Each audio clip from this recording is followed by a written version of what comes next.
Bonsoir à toutes et tous. Je vous laisse encore vous installer. Ça va commencer d'ici quelques minutes. La séance cinéma et puis le débat. Donc, ravi de vous accueillir pour cette 14e édition du cycle des conférences Les Cultures Sciences. C'est la 3e conférence que l'on organise cette année. Donc, nous avons reçu au mois d'octobre Vijay Kumar ainsi que Marc-André Selos. Donc, ce soir, c'est un peu différent puisqu'on va avoir une table ronde qui s'organise autour du film que vous allez découvrir dans quelques instants, donc Le chant du local. Donc cette manifestation ce soir est organisée en partenariat avec Montpellier Méditerranée Métropole dans le cadre de sa programmation Les 4 saisons de l'agroécologie et de l'alimentation durable. Donc je vais juste rappeler rapidement en fait ce cycle de conférences culture sciences qui existe donc depuis de nombreuses années, s'adresse évidemment à toutes nos communautés scientifiques, à nos étudiants, au personnel bien entendu, mais est ouvert aussi au grand public parce que ce sont des thématiques qui couvrent les champs de l'agriculture, de l'alimentation et de l'environnement, que ces sujets que nous traitons sont en lien avec les grands défis majeurs que nos ingénieurs et nos élèves étudiants vont relever aujourd'hui et demain, et qui nous semble intéressant de recevoir justement des experts dans ces différents domaines qui viennent apporter un éclairage et pousser la réflexion encore plus loin. Donc voilà un peu les enjeux de ce cycle de conférences que nous organisons régulièrement et depuis déjà quelques années.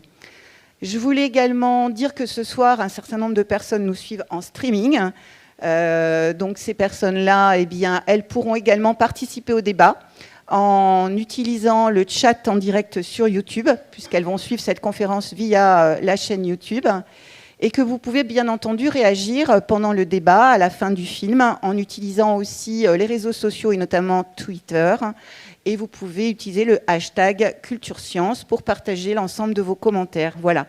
Ensuite, je laisserai la parole à Elisabeth Rasmercat ainsi qu'à Mathilde Coudray, qui vous présenteront la suite de cette soirée. Je vous souhaite une excellente soirée. Merci Ghislaine. Ça va, vous m'entendez bien? Donc bonsoir, je suis ravie de vous accueillir tous ce soir pour cette conférence débat autour de problématiques qui nous concernent tous, les terres agricoles et notre alimentation. Ravie de vous accueillir. Donc, je m'appelle Elisabeth Rasmercat, je suis agroéconomiste, je travaille ici à l'Institut Agro et avec ma collègue Isabelle Michel, ici présente, enseignante-chercheur en agronomie, responsable scientifique, on coordonne une option de dernière année pour des élèves ingénieurs ou des Master 2 qui se nomme RESAD, pour Ressources, Systèmes agricoles et Développement. Et je vais faire un petit détour par une présentation de la formation parce que le film que nous allons vous présenter ce soir et les problématiques sur lesquelles nous allons ensuite débattre ont été travaillés notamment dans le cadre d'une opération de terrain de notre formation. Alors, juste pour dire donc RESAD, notre intérêt principal, objet principal de travail et d'intérêt, ce sont les pratiques des agriculteurs. On s'intéresse à les comprendre. On s'intéresse à les évaluer sur différents volets, à la fois techniques, économiques, social et puis environnemental. Et cela pour pouvoir proposer des leviers d'action, identifier des leviers d'action qui permettent des changements dans le sens, si possible, de modes de production qui soient plus agroécologiques, mais aussi, principalement, qui permettent aussi des revenus satisfaisants et un investissement en travail qui soit vivable pour les agriculteurs et leurs familles. Donc de ce fait, la formation, elle va impliquer à la fois de mobiliser des sciences techniques, de l'agronomie, de la zootechnie, des sciences du milieu biophysique, mais aussi des sciences sociales, de l'économie et de la socio-anthropologie. Donc c'est une formation pluridisciplinaire. Et de ce fait, la formation, elle s'intéresse aussi beaucoup à aller sur le terrain, observer et dialoguer avec les agriculteurs, qui sont les premiers producteurs de notre alimentation et qui sont les experts de la production agricole. Et donc, elle donne une attention particulière au savoir pratique qu'on va apprendre à recueillir et à mettre en discussion avec les savoirs scientifiques. Donc la formation, elle comprend tout au long du cursus des investissements sur le terrain, des écoles de terrain. Et la dernière, après le cursus, avant le stage individuel dans lesquels partent les étudiants à la fin du cursus, c'est une mise en situation professionnelle. Donc j'en reviens à notre film. C'est une mise en situation professionnelle, donc on répond à une commande de professionnels. Et pendant un mois, les étudiants sont mis en mode projet. Et pendant ce projet, ils vont d'abord analyser la commande, ils vont définir le dispositif donc d'investigation pour pouvoir y répondre, et puis ils vont le mettre en œuvre et ensuite restituer les résultats à l'oral et à l'écrit aux commanditaires. Alors en 2021, nous étions en pleine crise Covid, je ne sais pas si vous vous rappelez, les déplacements étaient limités et nous avons eu la chance de recevoir, donc de rencontrer la commande de la mairie de Castries à travers un de ses élus, Rémi Bouix, qui est présent ici ce soir et qui participera à la table ronde juste après. Donc la mairie de Castries est une petite commune du nord-ouest de Montpellier et de la métropole de Montpellier, pardon. Et comme la métropole de Montpellier, elle est un peu concernée par, au cours des dernières décennies, une croissance très forte, une croissance urbaine très forte qui s'est faite au détriment des terres agricoles fertiles.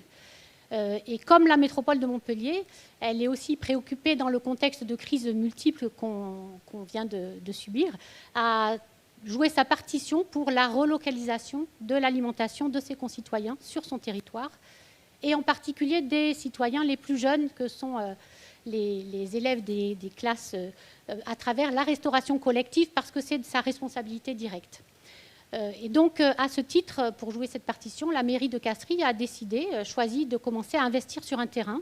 Elle a acheté une friche de 8 hectares sur son territoire et elle voulait, avec l'ambition du coup d'y installer un ou des agriculteurs pour une production en maraîchage, bio si possible, diversifiée, qui permettent d'approvisionner la restauration collective et qui crée aussi de l'emploi, si possible en insertion sociale par le travail. Donc voilà, projet ambitieux, mais une fois qu'elle a acheté ces 8 hectares et la friche, elle se posait la question de par quoi on commence, comment est-ce qu'on s'y prend pour réaliser ce projet. Et elle a donc fait appel aux 30 étudiants RESA de l'époque, donc de mars 2021, pour qu'ils l'aident à explorer les différentes dimensions du projet et qu'ils proposent du coup des pistes de solutions sur le projet agricole à développer sur cette parcelle. Alors, donc, on a eu la chance pendant cette opération aussi d'être accompagné par Jérémy Couédon, qui est le réalisateur du film que nous allons vous présenter juste après, qui est ici présent, voilà, qui prendra la parole à la fin. Jérémy Couédon, qui est un diplômé aussi de l'Institut Agro, qui avait fait la spécialisation RESAD et qui a aussi développé une casquette compétence de vidéaste engagé, puisqu'il fait des films notamment sur le milieu agricole. Et il l'a créé dans le cadre d'un projet qui s'appelle « L'avenir est dans nos bottes ». Voilà. Et donc, il nous a suivis au cours de cette opération, qui est une opération pédagogique, mais professionnelle aussi. Et il a capté des moments clés des enquêtes qui croisent un petit peu à la fois des enquêtes de terrain, donc des dialogues des différents acteurs que nous avons rencontrés, et puis les analyses qu'on a pu faire avec les étudiants et les enseignants qui les accompagnent. Donc voilà, il y avait Isabelle Michel, moi-même, et puis 2 autres collègues, Frédéric Rossel et Marie-Jeanne Balloni. Donc, sur cette base-là, on a construit un film qui va permettre de traiter un peu et d'explorer la question des terres agricoles sur notre petite région et de la problématique de l'alimentation dans les cantines en particulier. Voilà, donc je ne vais pas être plus longue. Ce que je vous propose, c'est qu'on passe tout de suite au visionnage du film qui dure une 30aine de minutes.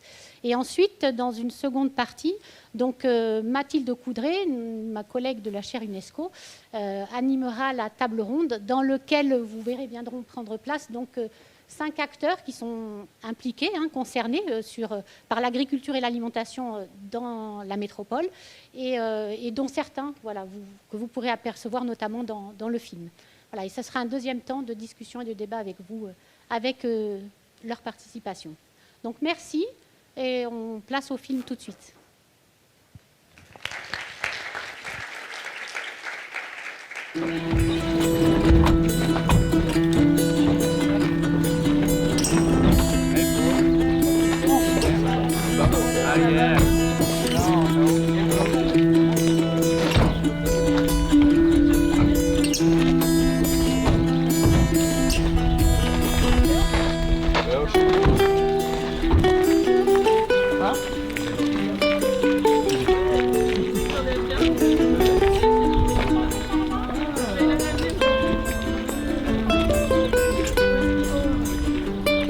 C'est vraiment un plaisir de vous avoir ce matin et pour les 3 semaines qui arrivent. Et puis c'est un honneur pour Castries de travailler avec vous. Je me présente face à vous en tant que conseiller municipal, mais il y a toute une équipe municipale derrière moi. À Castries, on a la chance d'avoir une large partie du territoire de la commune qui n'est pas artificialisé. Et ça, c'est grâce à une politique qui a traversé les mandats de limitation de l'étalement urbain. C'est-à-dire qu'une terre qui est cultivée, c'est une terre qui a une légitimité dans le fonctionnement de la société. Et donc, c'est une terre qui sera beaucoup plus compliquée d'artificialiser. Dans cette logique, on a voulu développer un projet agricole sur lequel on veut mettre en lien la restauration collective, approximativement 500 repas par jour, avec du maraîchage produit directement sur les terres de la commune et sur la parcelle, notamment qu'on va aller visiter.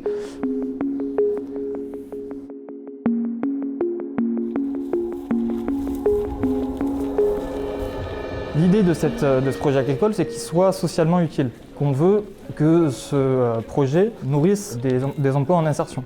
On ne sait pas encore de quelle manière, et c'est une question qui viendra en suivant, parce que pour le moment, on essaie simplement de savoir quelle est la capacité de cette parcelle et ce qu'on peut y faire.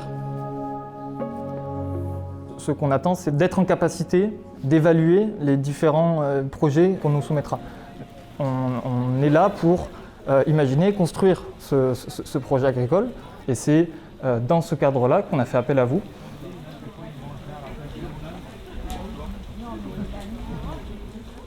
Les dimensions que nous avons identifiées ont permis de cadrer le projet et d'identifier des questions de recherche, que les exploitations agricoles à mettre en place, la restauration collective et ses besoins, les conditions pour la viabilité et la durabilité d'un tel projet, l'insertion sociale et son intégration dans le projet, et enfin la place du projet dans le territoire dans lequel il s'inscrit. Pour apporter des éléments de réponse à ces questions, nous avons réalisé un diagnostic global pour avoir une vision d'ensemble de la situation actuelle. Donc nous avons mené plusieurs enquêtes de terrain réparties en 6 thématiques, qui sont les caractérisations de la parcelle. J'ai un seul... Ouais, calcaire. La caractérisation des besoins de la restauration collective à Castries. Et le seul souci, c'est que voilà, on n'a pas beaucoup de place, donc on est obligé de faire plusieurs livraisons. Les types d'exploitation agricole à Castries. Moi, je suis diversifié. Donc, c'est vrai que je vais sur 1 hectare, je ne vais pas faire 5000 m² de poireaux, vous voyez. Je vais faire plutôt un certain nombre de légumes. L'insertion professionnelle et sociale. Il y en a qui sont à la rue, en errance, voilà, avec différentes problématiques qui reviennent, voilà, qui peuvent gêner la production. Et il va falloir pouvoir accompagner, accueillir en tout cas cette détresse, cette souffrance des personnes. Les leçons d'expérience à tirer de projets similaires. Une fois qu'on a réfléchi méthode, qu'on a réfléchi modèle, quels sont les outils au sens organisme qui vont porter tout ça? Les communes ne peuvent pas, en maîtrise d'ouvrage, faire tout ce boulot. Et enfin, les attentes des porteurs de projets qui souhaitent s'installer. Au MINIA, pour moi, les bonnes conditions, c'est que le terrain soit prêt, voilà, à travailler.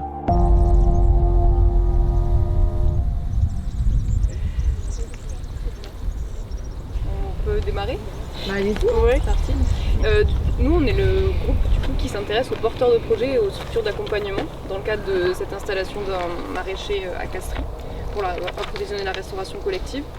Et l'entretien du coup a pour but de savoir qui vous êtes et quel est votre projet, sachant que, et en insistant un peu sur les modes de commercialisation que vous avez actuellement et sur vos débouchés et sur ce que vous projetez pour votre installation ensuite. D'accord. Je suis producteur. Moi, qu'est-ce qui m'importe? C'est qu'on se nourrisse bien, sainement, quoi. Voilà. Donc, je fais du bio, je m'engage là-dedans. Quand je vois les heures et ma rémunération, c'est pas adéquat. Hein. Je gagnais très bien ma vie avant et je travaillais bien moins. Donc, c'est un engagement aussi. Et donc, dans ça, je pense qu'une commune a tout intérêt, en fait, à avoir un format local, en fait, d'implanter des agriculteurs en bonne intelligence collective, quoi. Si c'est pour nourrir les enfants, c'est pour nourrir les habitants. Donc c'est que du plus.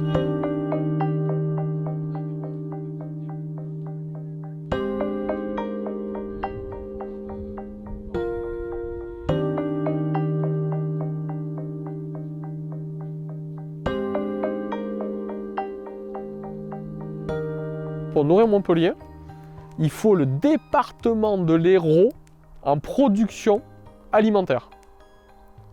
Donc vous imaginez qu'il faut avoir 80% c'est de la vigne.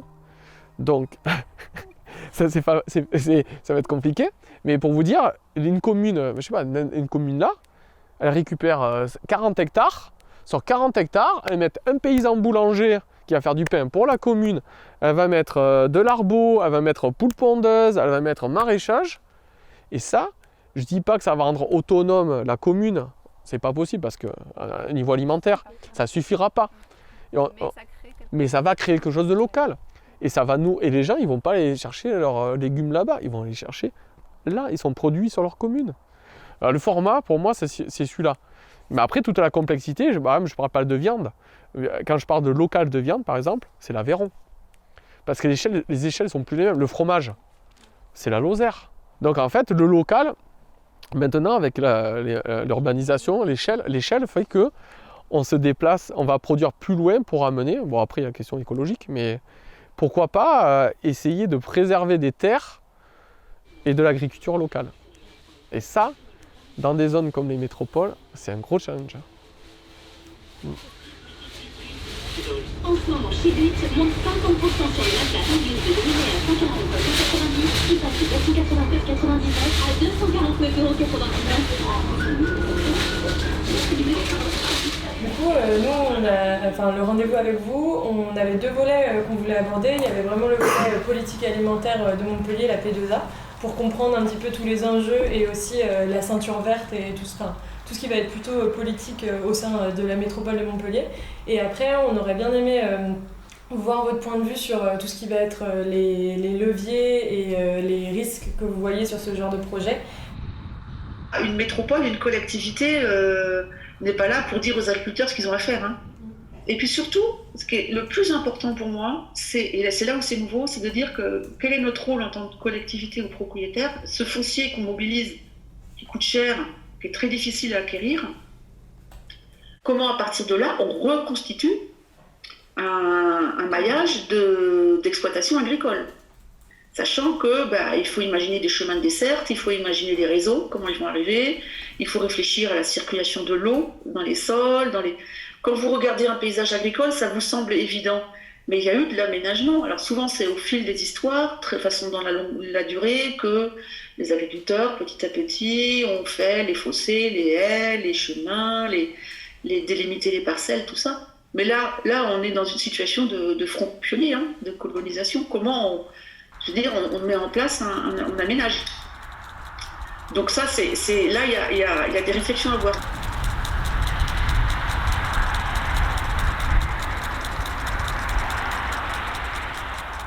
Le problème à Castries c'est pas un problème qu'on a, au contraire même, c'est que il y a de partout le problème que vous entendez des agriculteurs, c'est l'eau. Ils ont un problème d'eau, ils ne peuvent pas irriguer. Nous, on a les bouches du Baronne de partout. Il y a 4 tours d'un quart de tour. Là où je suis, moi, rien qu'autour de moi, il y a 7-8 hectares qui ne font rien. Rien. Il y a des chevreaux ou bien ils coupent l'herbe pour donner aux taureaux. Ces terres ne font rien. Et il y a des bouches d'eau de partout. Et là, vous pouvez faire toute l'agriculture que vous... Et c'est ce qu'on appelle, en fait, quand on sort de Castries, en allant vers Sommières jusqu'à Faumagne, justement, sur la droite, là, c'est que des terres agricoles. On appelle ça la plaine. Bon, c'est vraiment la plaine. On peut y faire l'agriculture qu'on veut. Et il y a eau à volonté. Et ça fait rien. Les gens attendent que ça soit constructible. C'est ça. Hein. Voilà. Bon, alors, là, ils peuvent attendre longtemps parce que le SCOT, il a été fait pour 20 ans. Oui. Donc, jusqu'en 2040. Mais voilà, ils préfèrent laisser leur terre à rien faire. Mais c'est fou, quoi. C'est un gaspillage. C'est pas propre qu'à ici, mais pour avoir de la terre agricole qu'on vous propose à 10 € le mètre carré, alors qu'en principe c'est 1 € grand max, Mogio on est à 2,50 max. Et vous allez dans le centre de la France, c'est à 60 centimes ou 50 centimes le mètre, même pas, mais des endroits même à 40. Pourquoi une personne de la métropole qui était aux manettes avant m'a dit il y a des terrains dans les Hauts-Cantons. Mais j'ai dit je suis ici, il y a plein de terres agricoles de partout. C'est pas possible d'avoir 1 hectare. 1 hectare. Il y a des terres au canton. Voilà, vous avez compris. Il y a aussi après des volontés politiques locales qui vont faire que, qu'est-ce qu'on fait pour que l'agriculture puisse vivre localement, quoi.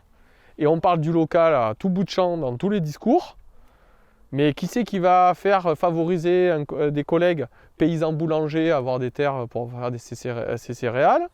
Qui c'est qui va favoriser l'installation des maraîchers alors qu'on sait le nombre qui sont installés en 6 ans? Bon, c'est ridicule pour moi.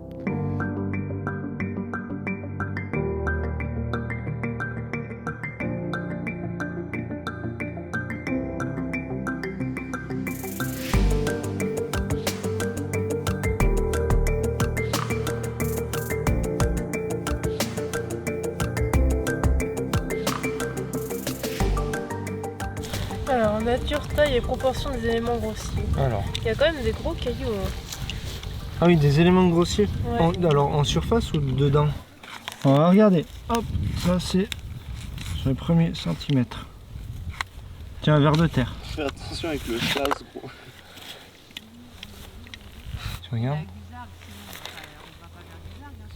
C'est jaune. Je vais regarder au fond. J'ai un peu de celle-là. Et ça, c'est plus bas. Est-ce que ça change ou pas? C'est la même couleur? Ouais, c'est pareil, c'est juste plus humide, je pense. Moi, je dirais celle-là. Aménager, c'est de pouvoir installer dans de bonnes conditions des agriculteurs. Donc pour moi, c'est que quand on me propose un terrain, qui remplit la moitié de cailloux, ça veut dire quoi derrière? Ça veut dire quoi un terrain, vous avez l'eau, mais l'eau elle est à combien? Mais l'eau elle peut... Ah ouais, mais ça... Ah non mais c'est pas 30 000 qu'il faut là, pour faire venir l'eau de la route là-bas? C'est pas possible. Ça va être les dessertes. Si vous avez des ornières, bon ici c'est pas évident, mais vous avez des ornières de tracteurs et tout, mais vous allez, si vous êtes utilitaire, vous allez faire comment pour y arriver, quoi? Ouais, il y a différents paramètres, il y a des bonnes conditions d'accueil sur un terrain. Ça dépend, si vous le cherchez, c'est vos propres contraintes. Si on vous le propose, c'est au minimum pour moi, les bonnes conditions, c'est que le terrain soit prêt, à travailler. S'il faut tout péter, il faut... c'est compliqué, il faut dessoucher. Alors, moi aussi, on me propose une forêt, quoi. Alors je vais bien, mais en plus je suis pour les arbres, c'est galère. Mais attendez, il faut y aller à bourrin, quoi. C'est ça que je vous dis, les bonnes conditions. C'est favorable à ça. Si on va plus loin dans... Ben, ça dépend qui le porte, hein. Mais si on va plus loin, c'est de dire, je sais pas moi, un bâtiment agricole pour stocker, vous voyez, une desserte, l'électricité, ce qui fait que vous êtes bien chez vous. Enfin, c'est pareil en fait, c'est la même chose, quoi. Une exploitation agricole, c'est tout sauf figé, quoi. Un porteur de projet qui arrive, qui s'installe, il a en tête un projet, bien entendu, parce qu'il faut qu'il défende ça pour avoir des sous, mais en réalité, vous revenez 3 ans, 4 ans, 5 ans, 10 ans après, ça a totalement évolué, forcément. Donc il faut être hyper souple, premier truc. Donc ça veut dire que il faut donner le minimum pour que la personne démarre, je dirais, mais après, il faut dans la négociation que le propriétaire du terrain, enfin moi c'est ma conception, fasse le minimum. C'est ça, et c'est là où c'est des concepts d'aménagement qui n'ont rien à voir avec l'urbain. Moi j'ai souvent vu des projets d'installation autour des grandes villes où on imagine tout beau, déjà tout près, le petit élevage de ceci ici, le bâtiment d'élevage ici, les serres comme ça, les arbres qui poussent ici, tout ça, dans la réalité, ça ne fonctionne pas. Ça, c'est la vision paysagiste. Aujourd'hui, je ne sais pas ce qui se passe à Castries, par exemple, je ne sais pas si les 8 hectares sont constructibles ou pas pour les agriculteurs. Je ne sais pas. Non. Si on peut y mettre des serres, par exemple, rien que ça. Ou si on peut mettre un petit bâtiment, voilà. Je vous pose la question, mais je ne demande pas la réponse maintenant. Hein. C'est très très important, le cadre réglementaire peut bloquer des projets agricoles ou les orienter fortement. Je vais essayer d'être collé au bout. On a évalué les parcelles suivant leur potentiel maraîcher. C'est-à-dire que toutes les parcelles peuvent être cultivées en maraîchage, mais moyennant plus ou moins d'aménagement. Notamment un épierrage de profondeur sur toute la parcelle, parce qu'on s'est rendu compte qu'à partir de 15 cm de profondeur, il y avait d'énormes cailloux. Et puis un chantier de dessouchage des frênes sur la parcelle 22. Ces frênes ont envahi cette parcelle, donc il faut les enlever. On s'est également aperçu que, en faisant des relevés topographiques sur la parcelle, qu'à certains endroits, la pente était de plus de 5%. Et ça, c'est embêtant pour le maraîchage, notamment pour l'irrigation. Donc il faudra faire un chantier probablement de nivellement. On s'est ensuite posé la question de comment amener l'eau. La meilleure solution serait de se raccorder au réseau et puis de tirer ensuite une canalisation d'environ 1 km jusqu'aux parcelles. On s'est rendu compte qu'il y avait des chemins, des haies, des fossés, et donc on a enlevé ces surfaces-là qui ne sont pas utilisables. Et les surfaces cultivables facilement en maraîchage, c'est-à-dire moyennant peu de temps et peu d'investissement, peu d'aménagement, ça fait environ une surface de 2,6 hectares. Si maintenant on ajoute à ça la parcelle du haut, les 0,9 hectares qu'elle représente, on arrive à une surface de 3,5 hectares au total. Par contre, pour mettre en culture cette parcelle-là, ça va demander beaucoup de temps et puis beaucoup d'investissement et beaucoup d'aménagement.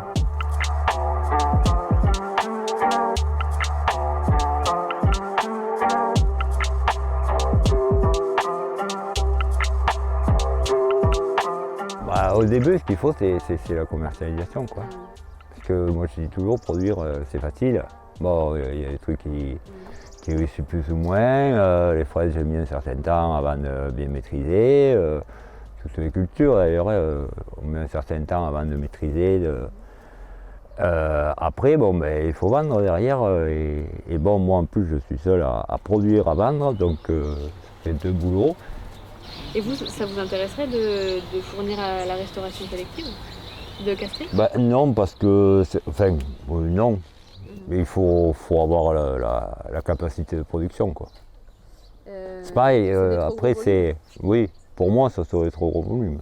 Après ça peut être intéressant pour une exploitation de savoir qu'il y a un débouché, mais à ce moment-là, bon, si on sait que Castries va prendre des tomates, des courgettes ou quoi, vous plantez aussi en fonction de ça. Et donc voilà, ici c'est votre frigo fruits et légumes. Donc c'est le seul espace de stockage que vous avez pour... Ouais. Et du coup là, ce que l'on voit là, c'est pour la semaine. On va dire que là c'est pour la semaine. Là, des fois ça peut être jusqu'à mercredi, jeudi, et on reçoit une autre livraison en milieu de semaine. C'est le seul souci, c'est que voilà, on n'a pas beaucoup de place, donc on est obligé de faire plusieurs livraisons. En gros, donc on vise nous à peu près 500-600 personnes quand on fait des menus, quand on va commander pour la journée. Sachant que donc on travaille pour les maternelles et primaires, ça veut dire que le grammage est divisé en deux comparé aux adultes.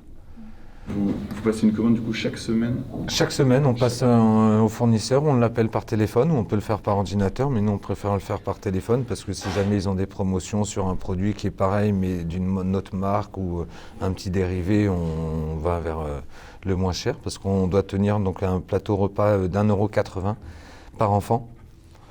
La moyenne, on peut monter, mais des fois il faut rattraper par la suite sur d'autres jours.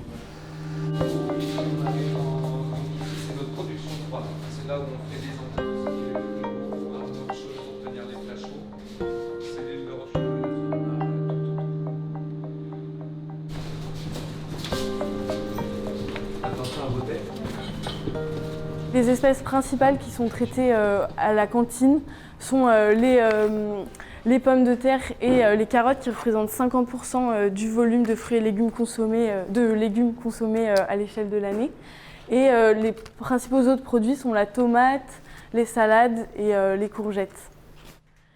Le propre d'une cantine est de fonctionner avec des vacances scolaires, donc il n'y a aucune demande en fruits et légumes en juillet et août, et notamment pendant les vacances scolaires, toutes les autres vacances scolaires. Donc la cantine fonctionne sur 8 mois et on verra que ça a une incidence sur la production maraîchère.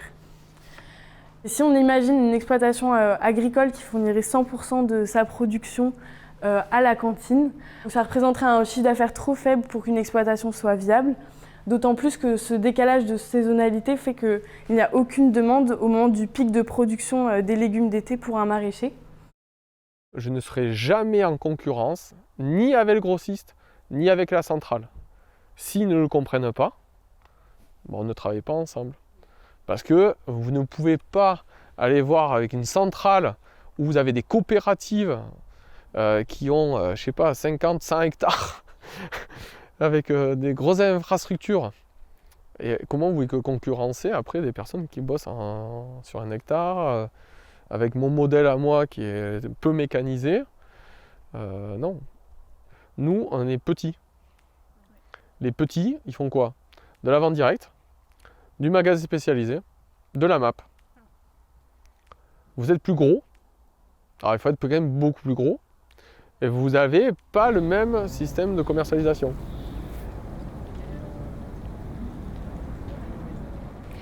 Donc dans ce scénario, on envisage l'installation d'exploitations qui soient vivables et viables de façon autonome, c'est-à-dire qui dégagent elles-mêmes leurs propres revenus et qui soient vivables dans le sens où elles permettent un temps de travail raisonnable à l'agriculteur et de lui éviter la solitude qui peut être inhérente à l'installation agricole.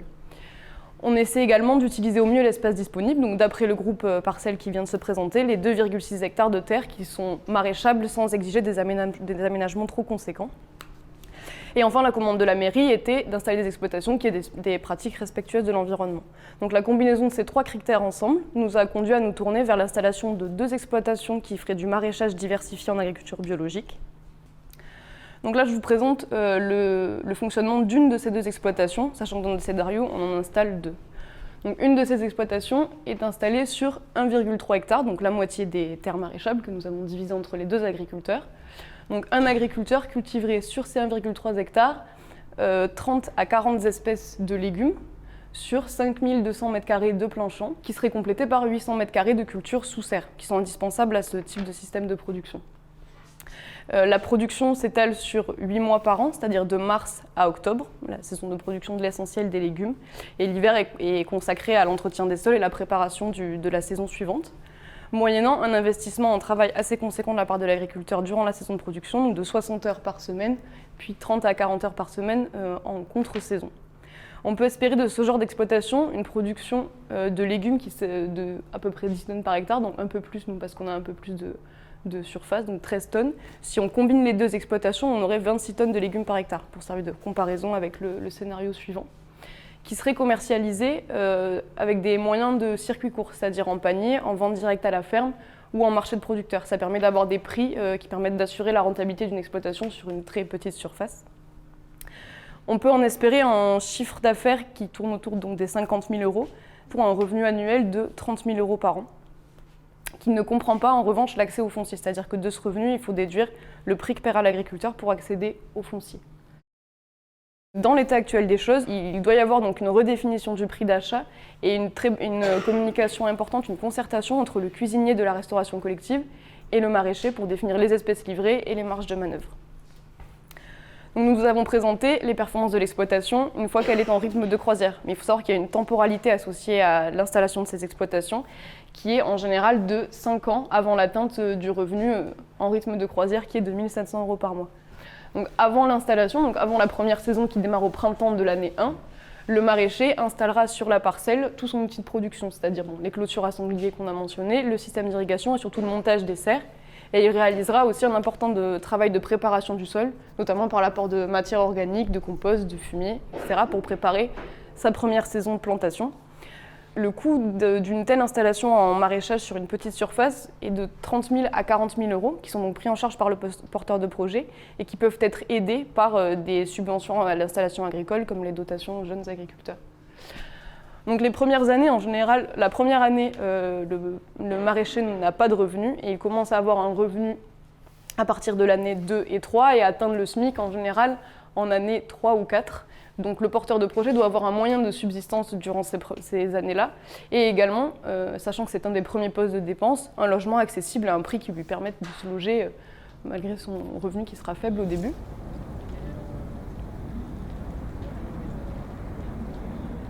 L'objet quand même de notre structure, c'est accueillir des personnes vraiment en grande fragilité Et qui, donc voilà, il y en a qui sont à la rue, en errance, voilà, avec différentes problématiques qui reviennent, voilà, qui peuvent gêner la production. Et de toute façon, un ACI, un atelier chantier d'insertion, ça n'a pas vocation à être productif, ultra productif. Oui. On n'a presque pas le droit d'être rentable. Ouais, c'est ça qu'on nous a le max. Ouais.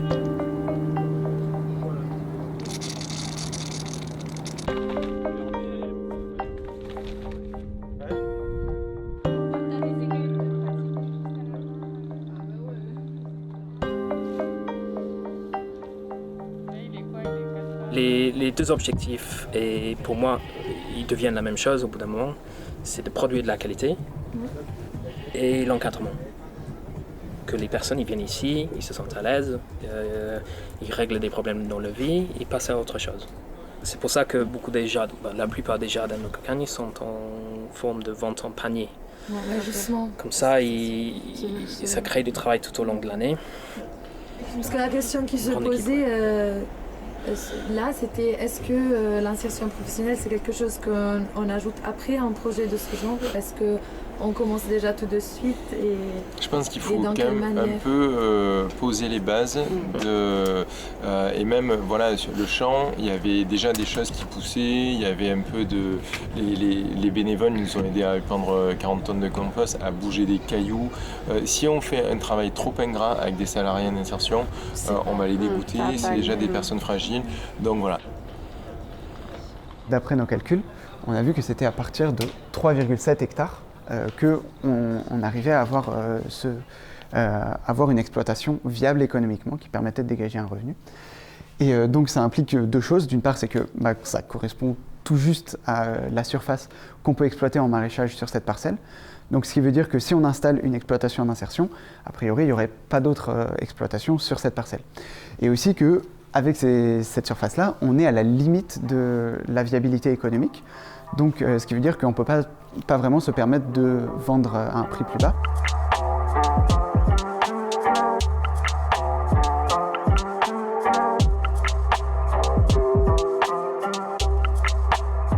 Moi, je réponds équeuter les haricots, tout ça, mais il me faut 2 personnes de plus, il me faut un local préparation froide, il me faut une laverie, il me faut tout ça.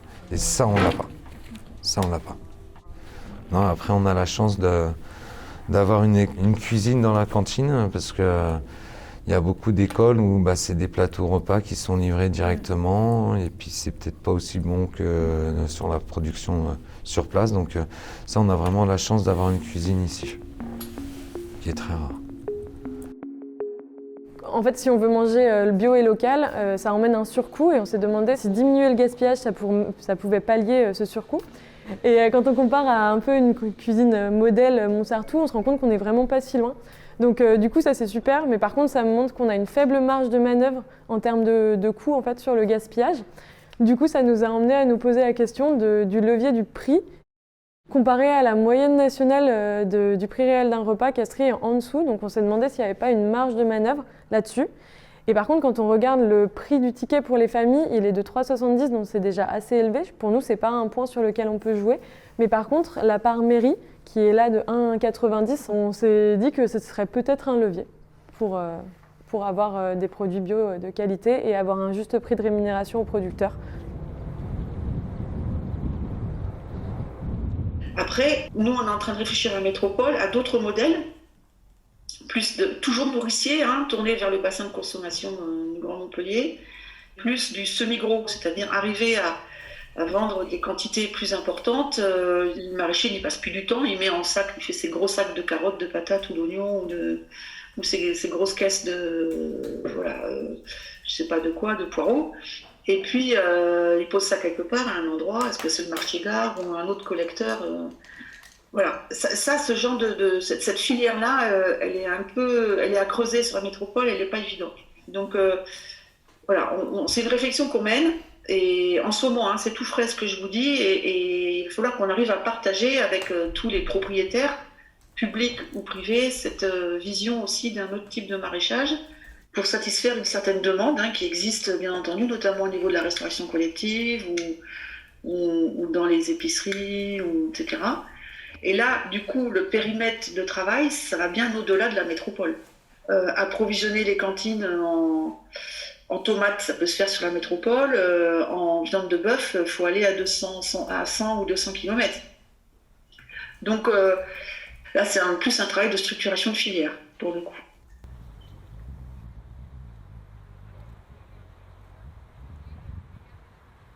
Quelque chose d'important sur les débouchés qu'on a observé, c'est qu'il n'y avait pas de saturation du marché. Il n'y avait pas vraiment de concurrence entre ces maraîchers. Et un autre point important, c'est qu'il reste des parcelles peu exploitées dans la plaine. Donc c'est très important et c'est bien d'installer des maraîchers là où la commune le peut, donc par exemple la parcelle du Cadenet, mais ça peut être très intéressant de veiller aussi à préserver en vocation agricole les terres de la plaine qui sont un peu plus adaptées au maraîchage. Et un dernier point qui est important, c'est que les maraîchers plus historiques pourraient aussi contribuer à la restauration collective ou plus en général à l'alimentation de Castries. Et donc là, ce seraient des prix qui s'approchent plus des prix de grossistes. Voilà. On ne peut pas répondre à tous les objectifs du projet à l'échelle de la parcelle. Donc c'est pour ça qu'on prend un peu cette vision globale. Et donc, quelle coordination pour ce projet agricole et alimentaire ? Eh bien, c'est pas compliqué, mais ça serait intéressant d'avoir un coordinateur ou un animateur qui serait dédié, en tout cas pour le début, pour mettre un petit peu en musique en fait ces différents acteurs. Le problème, c'est que ces différents acteurs, ils ont des intérêts individuels qui sont parfois très différents et même contradictoires. Mais ce qui est vraiment important, c'est que tous les acteurs soient impliqués et qu'il y ait une envie commune d'aller vers ce projet commun. Voilà.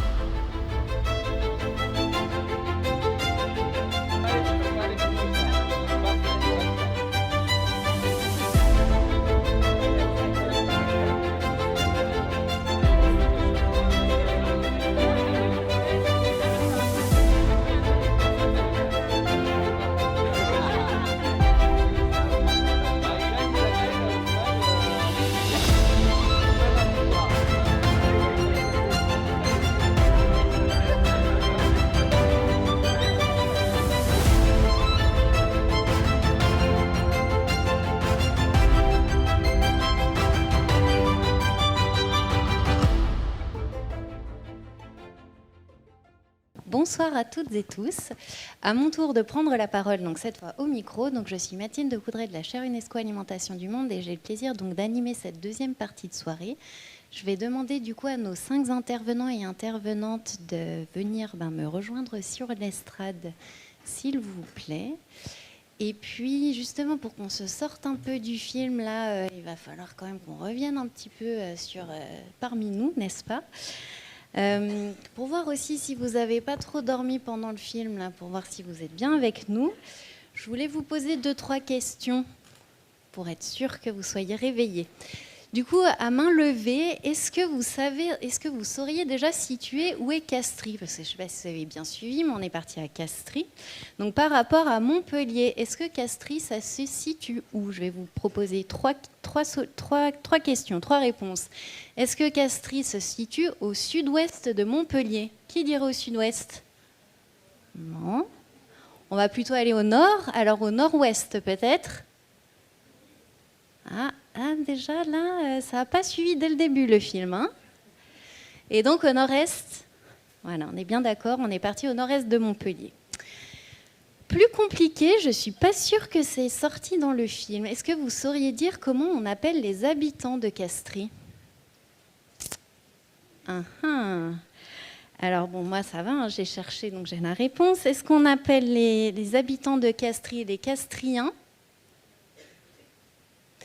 Les Castriotes. Ah, vous dites que je garde la solution pour la fin. Eh bien non, c'était bien les Castriotes, effectivement. Et enfin, cette fois, pour savoir un petit peu, du coup, vous, qui vous êtes dans la salle, je voulais vous poser une question pour situer un petit peu votre niveau de connaissance. Donc là, on a parlé gestion du foncier, installation de maraîchers sur des terrains communaux. Avant ce soir, est-ce que vous vous sentiez super compétent sur le sujet ou quand même avec pas mal de bases ? Qui c'est qui dirait qui se situe plutôt avec pas mal de connaissances sur le sujet ? Il n'y a pas de bonne ou de mauvaise réponse cette fois. Hein ? Ok. Donc un public quand même qui ne vient pas là par hasard. C'est un sujet plutôt, vous en avez déjà entendu parler, mais vous n'êtes quand même pas super au point. Moi, c'est mon cas. Et qui est-ce qui n'en avait jamais entendu parler, qui est complètement naïf sur le sujet, on pourrait dire? Non, tout le monde a déjà entendu parler. Eh bien, merci d'avoir joué le jeu pour ces petites questions. Donc maintenant, je sens qu'on est bien réveillés. Et donc, c'est parfait. Je vais pouvoir enfin, cette fois, accueillir convenablement nos intervenants et nos intervenantes, donc pour discuter cette fois de manière un petit peu plus approfondie, donc sur les enjeux, sur les problématiques, mais aussi sur les solutions et leviers évoqués dans le film concernant donc l'installation d'agriculteurs et agricultrices sur des terrains appartenant à des collectivités. Donc on voit bien dans le film qu'il ne s'agit effectivement pas simplement, entre guillemets, d'avoir un terrain, mais que de nombreuses questions évidemment se posent. Et donc nous allons discuter de tout ça avec... alors, dans quel ordre? Alors, je vais commencer par le bout avec Rémi Bouix, donc, que vous avez vu dans le film, qui est élu de la mairie de Castries, porteur du projet agricole de Castries et donc commanditaire de l'étude qui a été présentée dans le film. Bienvenue Rémi. Nous allons discuter de cette thématique également avec Isabelle Touzard, juste à côté. Isabelle qu'on ne présente plus mais que je vais quand même présenter. Donc Isabelle qui est maire de Murviel-les-Montpellier, également un village au nord de Montpellier, et qui est vice-présidente de la métropole de Montpellier en charge de la transition écologique et solidaire, de la biodiversité, de l'énergie, de l'agroécologie et de l'alimentation. Donc bienvenue Isabelle également. Nous accueillons à tes côtés Isabelle, assistant social de formation et créateur et directeur des jardins de Cocagne du domaine Mirabeau, donc à Fabreigne. Nous accueillons Thomas Richaud, qui nous éclairera donc plus particulièrement sur les questions d'insertion sociale et notamment insertion par le travail et le travail agricole. Nous accueillons également, on a du monde ce soir pour parler, on a du beau monde. Donc nous accueillons également ce soir, à côté de Thomas, nous avons Simon Grave qui connaît également bien les problématiques liées au foncier agricole et à la gestion de ce foncier par les collectivités, puisque Simon, tu es chargé de mission à Terre de Liens et tu es également représentant du réseau Impact.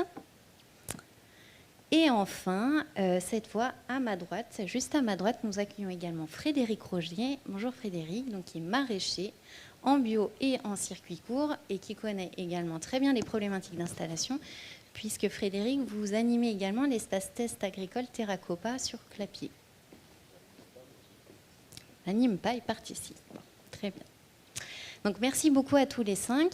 Et donc moi je vous propose, avant de prendre, évidemment il y aura un temps, alors on va avoir un temps bien sûr contraint, mais on va quand même prendre évidemment du temps pour discuter avec vous. Mais avant de vous donner la parole, je voulais quand même vous entendre tous les 5. Déjà peut-être sur vos réactions à chaud par rapport au film. J'imagine que certains d'entre vous l'avaient déjà vu. Mais je voulais revenir peut-être sur la question d'abord du foncier et donc de l'installation. Et peut-être, je vais commencer peut-être par Rémi. Rémi, pourquoi peut-être finalement avoir fait ce choix d'acheter cette friche, malgré on voit bien toute la complexité que ça engendre derrière. Et puis peut-être aussi un mot sur où ça en est à Castries suite à ce travail collectif. Et alors, on va voir.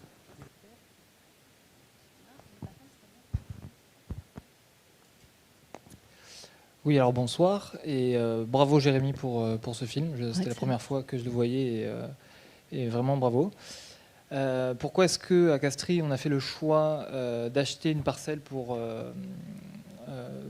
ce projet? Parce qu'on a la conviction que installer des agriculteurs sur des parcelles, je le dis au début du film, mais c'est une manière de protéger ces terres, c'est une manière de leur donner un sens et une utilité dans la société. Donc du coup, c'est une manière de les protéger de la bétonisation. Donc ça, c'est voilà, le premier point, c'est protéger. Ensuite, ça permet aussi de sécuriser la destination agricole de ces terres. la commune est un peu plus à l'assurance que le projet qui va se développer sur ces terres corresponde bien à de l'agriculture et pas une forme déguisée d'agriculture qui pourrait, je sais pas, être du tourisme par exemple et pas forcément une activité agricole au sens où on l'entend.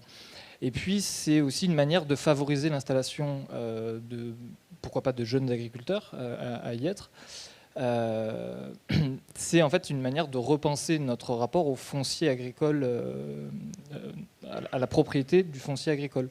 C'est dire que les activités agricoles sont trop importantes pour être laissées simplement au marché et que la collectivité est acquéreuse de foncier agricole, s'assure que ce foncier et ces anciennes friches, ces anciennes terres agricoles retrouvent une destination agricole et qu'on installe, on installe un jeune agriculteur, parce que bon, si on installe un agriculteur qui a 50 ans, on sait que dans 10 ans, on devra, ou 15 ans, selon les réformes en cours, on devra gérer une succession. Donc du coup, bon, voilà, avoir des jeunes agriculteurs, c'est important. Et alors, où est-ce qu'on en est aujourd'hui à Castries? On a fait les travaux de raccordement en eau. Donc, on a avancé sur cette question. En revanche, sur la question de l'installation, on a mouliné pendant de nombreux mois sur l'accompagnement de la commune, parce qu'en fait, on n'a pas la compétence en interne pour, pourquoi pas rédiger l'appel à projet, ça on saurait faire, mais ensuite sélectionner les profils, les accompagner et accompagner le projet, on ne sait pas faire, on n'a pas la compétence pour le faire.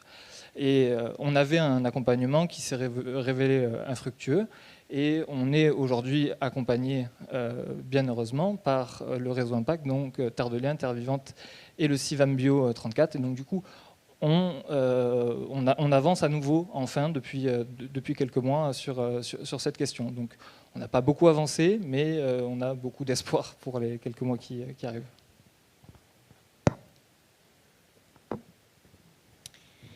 Merci Rémi. Simon, peut-être que du coup, je ne sais pas si tu voudrais enchaîner par rapport, pour prendre la suite de ce que vient de dire Rémi. Donc Simon, tu travailles, donc, comme je t'ai présenté, à la fédération donc, Terre de Liens, et justement sur l'accompagnement des collectivités. Donc j'en comprends que vous accompagnez donc, Castries. Est-ce que tu pourrais nous dire justement quels sont finalement quels enjeux, quels leviers, quelles difficultés sur cet accompagnement qu'il y a et en quoi consiste finalement l'accompagnement des collectivités de votre côté? Oui. Du coup, juste deux petits mots sur ce que c'est Terre de Liens. Donc, c'est un mouvement qui travaille à la préservation des terres agricoles et à l'installation de paysans bio. Voilà, c'est juste pour le contexte. Du coup, après, comment on travaille avec les collectivités sur ces sujets-là? Donc nous, on a toute une partie, enfin je vais peut-être faire de manière générale et puis après centrer sur Castries. On a cette activité de conseil en quelque sorte sur tout ce qui est la partie urbanisme, documents d'urbanisme, repérer et mobiliser du foncier agricole, l'aide à l'installation aussi. Et après, on met à disposition toute une série de ressources, à savoir, alors il y a quelque chose qui s'appelle les fiches récoltes. Donc ça, en fait, c'est des fiches qui recensent un peu d'autres actions qui ont été mises en place un peu partout en France. Pas forcément avec Terre de Liens, mais beaucoup avec des collectivités en tout cas. Il y a un guide Agir qui est à destination des collectivités, qui permet un peu de travailler sur ces thématiques-là. Et puis il y a aussi une plateforme qui s'appelle Objectif Terre et du coup qui permet de mettre en relation des porteurs de projets avec des cédants. Voilà. Donc ça c'est plus après pour des parcelles privées, mais les communes peuvent s'en saisir aussi comme un outil. Il y a aussi une notion assez intéressante qui est celle de l'éducation populaire. Donc on a par exemple au PNR au Languedoc un travail avec les élus. On appelle ça, c'est une opération qu'on appelle élus sentinelles, et l'idée c'est que les élus se rassemblent, partagent des problématiques communes, et essayent de travailler ensemble sur comment capitaliser les informations qu'ils ont, essayer de se faire un réseau. Dès qu'ils ont besoin d'aide, ils se réfèrent les uns aux autres. Voilà. Et là, maintenant, plus précisément sur Castries, donc Terre de Liens travaille, comme le disait Rémi, avec donc le réseau Impact dont il fait partie, à savoir là plus précisément, c'est le CIVAM Bio et Terre Vivante. Donc le CIVAM Bio, ils sont plutôt sur la partie accompagnement technique des agriculteurs, mais aussi sur la restauration collective. Et puis après, Terre Vivante, c'est plus sur la partie accompagnement économique, on va dire, enfin montage de projet. Et du coup, là, Terre de Liens travaille sur deux aspects. Il y a cet îlot de parcelles qu'on a vu. Donc là, l'idée, ce sera de créer cet appel à manifestation d'intérêt auprès de porteurs de projets. Et puis aussi de voir comment contractualiser avec ceci. Ça peut par exemple prendre la forme d'un bail rural environnemental. C'est un bail rural assez classique, mais avec des clauses environnementales du type agriculture biologique obligatoire. Et après, il y a tout un aspect sur le diagnostic foncier à l'échelle de toute la commune. Donc là, l'idée, c'est de voir les potentiels et les contraintes du foncier agricole. C'est de travailler aussi sur un diagnostic sur les friches. Donc là, pareil, en fait, le mouvement, une des grosses idées du mouvement de Terre de Liens, c'est de travailler avec beaucoup de bénévoles. À la base, c'est un réseau bénévole. Et là, le diagnostic de friche, si on met une personne sur toute la commune, ça va mettre vraiment du temps. Donc là, le réseau bénévole, il y a des gens qui savent faire, ils peuvent aller sur le terrain et diagnostiquer ces friches. Voilà. Et puis enfin, on peut travailler sur une chose un peu plus précise, qui sont les biens vacants et sans maître. Donc là, c'est l'idée en fait d'avoir des... Enfin, il y a des parcelles qui ont des propriétaires qui sont probablement décédés. Et donc l'idée, c'est de les identifier, après l'exit des procédures, pour que la commune puisse récupérer ces parcelles-là. Voilà.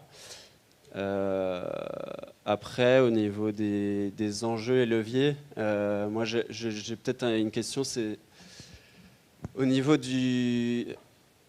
En fait, ces actions-là avec les collectivités, en ce moment, il y en a beaucoup qui se mettent en place, notamment grâce au plan de relance, qui finance les projets alimentaires territoriaux, qui ont souvent une dimension foncière.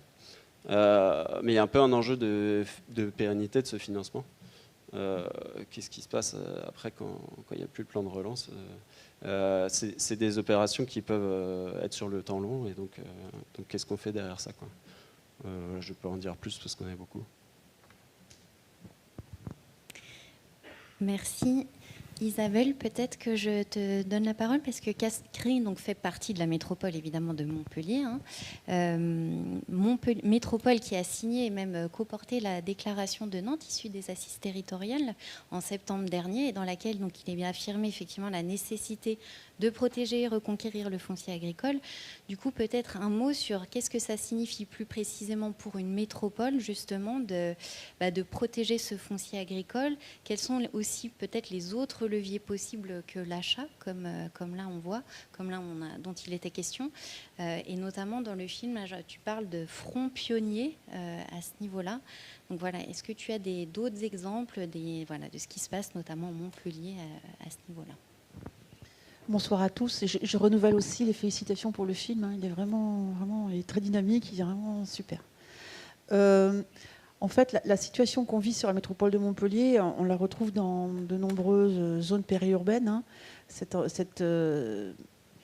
abandon des terres, par les propriétaires, et cet enfrichement qui est très bien décrit par le maraîcher de Castries. Ah oui, très très bien décrit. Et en fait, il faut savoir, sur la métropole de Montpellier, on a 10 500, recensés au SCOT, 10 500 hectares de surface agricole, cultivable, on va dire, labourable. 3 000 sont en friche. Et sur ces 3 000 hectares, 300 sont irrigables. J'imagine que ceux de la plaine de Castries, il a très bien expliqué ça. Voilà, au moment de l'adduction en eau brute, des viticulteurs s'étaient portés candidats.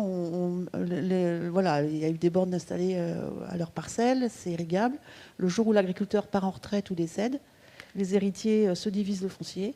Et même si la terre est de très bonne qualité, et avec ce qui est très recherché aujourd'hui, quand même l'eau sur la parcelle, comme il l'explique très bien, On préfère ne pas le mettre en bail et on accepte à la rigueur quelques chevaux.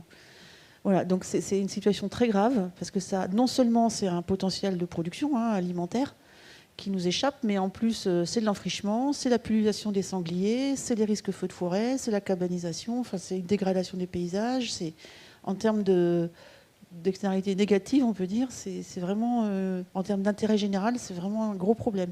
Et qui plus est, 8 hectares, c'est rare d'un seul tenant, parce qu'aujourd'hui, dans beaucoup d'endroits, la plupart du cas, ce morceau foncier, en plus, au fil des générations, des héritages et tout, c'est morcelé, c'est éclaté. Et aujourd'hui, si on veut reconstituer des noyaux suffisamment intéressants pour installer, les maraîchers peuvent se satisfaire, les maraîchers très diversifiés peuvent se satisfaire d'une petite surface, mais dès qu'on veut faire du maraîchage un peu plus de plein champ, viser comme je dis, des marchés de semi-gros, ou si on veut faire des céréales ou de l'arbo, il faut au minimum 4 hectares, 4 ou 5 hectares. Des céréales, même un paysan boulanger, il lui faut au minimum 15 hectares. 10-15 hectares. Donc 10-15 hectares d'un seul tenant, ça commence à être compliqué à trouver, quoi. Donc c'est sûr qu'on a fait le calcul sur la métropole, je vais très vite, mais pour vous donner, on a comptabilisé 5000 hectares possession de collectivités. Les communes, la métropole, le département, etc. Alors, soit des terrains cultivables comme cela, soit des espaces de garrigue, aussi beaucoup, ou de bois, bien entendu. Alors, parfois, on a la chance d'avoir des gros morceaux, entre guillemets, comme le domaine de Viviers où tu es, Frédéric, là, où il y a 150 hectares d'un seul tenant, parce qu'un grand domaine a été racheté, mais c'est de plus en plus rare aujourd'hui qu'une collectivité soit au Mirabeau, à Fabrègues. Mais voilà, c'est des sacrés moyens qu'il faut aligner pour acheter un domaine de cette consistance-là. Aujourd'hui, les communes souvent achètent au gré de ce qu'on appelle des déclarations d'intention d'aliéner, exercent leur droit de préemption avant la SAFER et achètent des petites parcelles par-ci par-là. Mais comment on fait avec ça après pour installer des agriculteurs? Donc on voit qu'il y a ce travail, et c'est ça sur quoi on se penche, c'est de faire de ce qu'on appelle de l'animation foncière, essayer d'aller voir d'autres propriétaires pour, à partir de parcelles comme ça, arriver à reconstituer des espaces suffisamment intéressants pour installer des agriculteurs ou des éleveurs. Donc nous, on lance ça, par exemple, je pourrais y revenir si vous voulez, sur ce qu'on appelle on va tester un outil qui sont les associations foncières agricoles. C'est des propriétaires qui s'allient, qui sont volontaires, qui sont d'accord pour mettre leur foncier à disposition d'agriculteurs ou d'éleveurs. Et puis on constitue comme ça, c'est une sorte de syndic de propriétaires qui vont ensuite se mettre ensemble pour mettre à disposition ce foncier d'un éleveur ou d'éleveur ou d'agriculteur. On fait ça sur 7 communes, 4 dans la Haute-Vallée du Lez, Clapier, Jacou, pour ceux qui connaissent, Montferrier, Prades, Prades qui est présent. Et puis 3 sur l'ouest, Grabel, Juvignac, Saint-Georges, mais c'est surtout sur des espaces qui vont essentiellement être pastoraux, mais aussi avec des poches cultivables.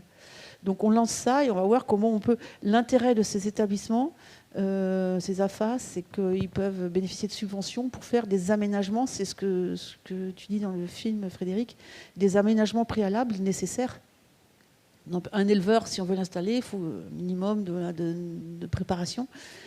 Voilà. Après, ça, c'est une façon de travailler. L'autre moyen qu'on a à la métropole de travailler à cette reconquête, moi, c'est pour ça que je parle de front pionnier, c'est peut-être un petit peu abusif, mais c'est vraiment une notion de reconquête quand même. Et en fait, pour dire très vite sur le territoire, soit on a des exploitations existantes dont les agriculteurs propriétaires arrivent pas loin de la retraite, et tout le défi, c'est de faire en sorte que ça ne s'éclate pas, c'est-à-dire que tout ce processus qu'on observe historique, qui se stoppe déjà, qu'on ne perde pas ces appareils de production, avec les bâtiments qui vont partir d'un côté, des terres de l'autre, etc. Parce qu'après, il faut recoller les morceaux, je dirais. Donc déjà, éviter que ça continue, ce processus. Et puis d'un autre côté, comment on va reconstituer un tissu d'exploitation agricole avec les terrains, mais aussi le siège d'exploitation. Il faut qu'on retrouve... voilà, il faut du bâti, il faut des bâtiments de stockage pour le matériel et tout. Et ça, il n'y en a plus. Ça a disparu aussi. C'est pour ça que je dis que c'est une reconquête, quoi. Et c'est un travail, et juste pour finir là-dessus, c'est un travail d'aménagement rural, autant que c'est pas uniquement acheter du terrain et le remettre directement à disposition d'agriculteurs. Ça va beaucoup plus loin. Donc, je veux dire, et ce qui est très compliqué, c'est d'arriver à aborder les propriétaires privés, quoi. pour qu'ils acceptent de jouer le jeu.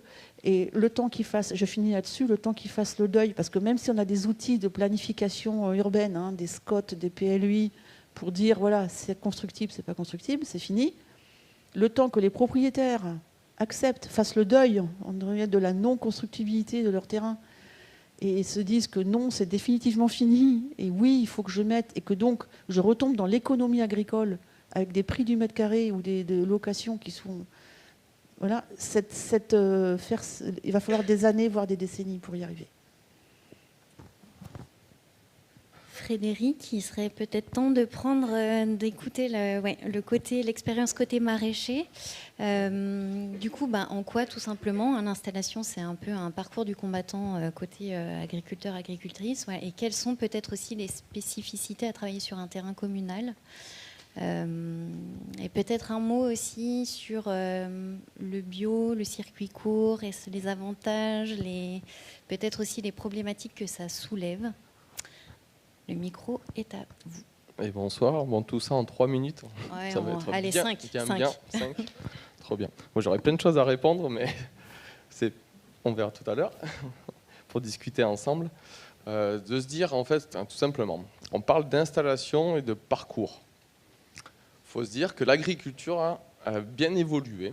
C'est-à-dire que quand vous faites de la formation pour devenir agriculteur, vous avez des promotions maintenant de 100% de personnes en reconversion professionnelle. Donc, quand on parle d'agriculteurs, ce sont les anciens qui sont sur plus ou moins grande surface, souvent. Et en fait, quand on vous propose, et bien après, là je vais directement sur le terrain, mais on vous propose, et moi on m'a proposé, bien sûr, j'ai un chef de culture, 10 salariés, et j'ai 60 hectares à te proposer. Et là, vous arrivez, mais bien sûr, je suis chef d'entreprise, j'ai fait ça toute ma vie, je peux gérer tout ça. Et en fait, la problématique est qu'on ne prend pas en compte, et quand je dis l'installation, le parcours d'une personne qui est en reconversion, de lui proposer des terres à la taille qu'il peut cultiver. Et donc, en fait, on est agriculteur. Donc, il y a un décalage qui se fait déjà sur ça. Et puis après, c'est un métier dans lequel il y a plusieurs métiers. Il y a être agriculteur. Et après, on parle de ça, il faut bien vendre, il faut bien gérer. Donc, en fait, vous êtes chef d'entreprise en agriculture. Donc, en prenant ça en compte, quand on veut devenir comme ça ne se fait pas comme ça. Ça prend des années à devenir agriculteur. Et moi, j'ai rencontré quelqu'un qui m'a dit, mais moi, c'est 50 ans, 50 leçons pour devenir agriculteur. Alors j'ai dit, mais j'ai commencé tard d'ici là, ça va être compliqué quand même. Mais en se disant ça, c'est qu'on a une complexité, nous, déjà dans la formation, d'y arriver et après d'accéder à de la terre. Et la terre, c'est, comme on dit, paysan sans terre. C'est qu'on est d'ici, je suis d'ici, on souhaite de la terre et on ne vous propose pas de terre. Et donc, en fait, c'est quel accès on a au foncier. Et cet accès-là, si on veut avoir son propre terrain, parce que aussi on a ses choix d'entrepreneurs, eh bien, on ne peut pas accéder parce qu'il y a des prix qui sont hallucinants. Donc après, on peut se tourner vers de la collectivité. Et c'est là, je trouve ça, le projet très intéressant, de se dire, on a du terrain foncier, on va le mettre à disposition. Eh bien, je vous donne un exemple de 2 collègues professionnels en 2019 qui travaillaient avec moi, pas loin. Ils vivaient de leur activité. C'est déjà pas mal. Ils fournissaient la métropole de Montpellier dans plusieurs magasins, épiceries. Ils étaient connus, reconnus. Ils sont allés taper à la porte de la métropole, des élus, des privés. Ils n'ont pas eu une seule parcelle. Ces 2 personnes qui nourrissaient les gens localement ont arrêté le métier. Donc, ça veut dire que là, on est en train de parler qu'il y a l'accompagnement, j'entends, qu'on devient agriculteur, qu'après on met à disposition et qu'il y a un vrai choix de pouvoir cultiver et nourrir localement. C'est fou que des gens se forment, en reconversion se forment, ils doivent arrêter le métier d'agriculteur alors qu'ils ont réussi en fait. Donc ça c'est une réelle problématique, moi, le parcours du combattant, même de durée. Ouais, de garder ça.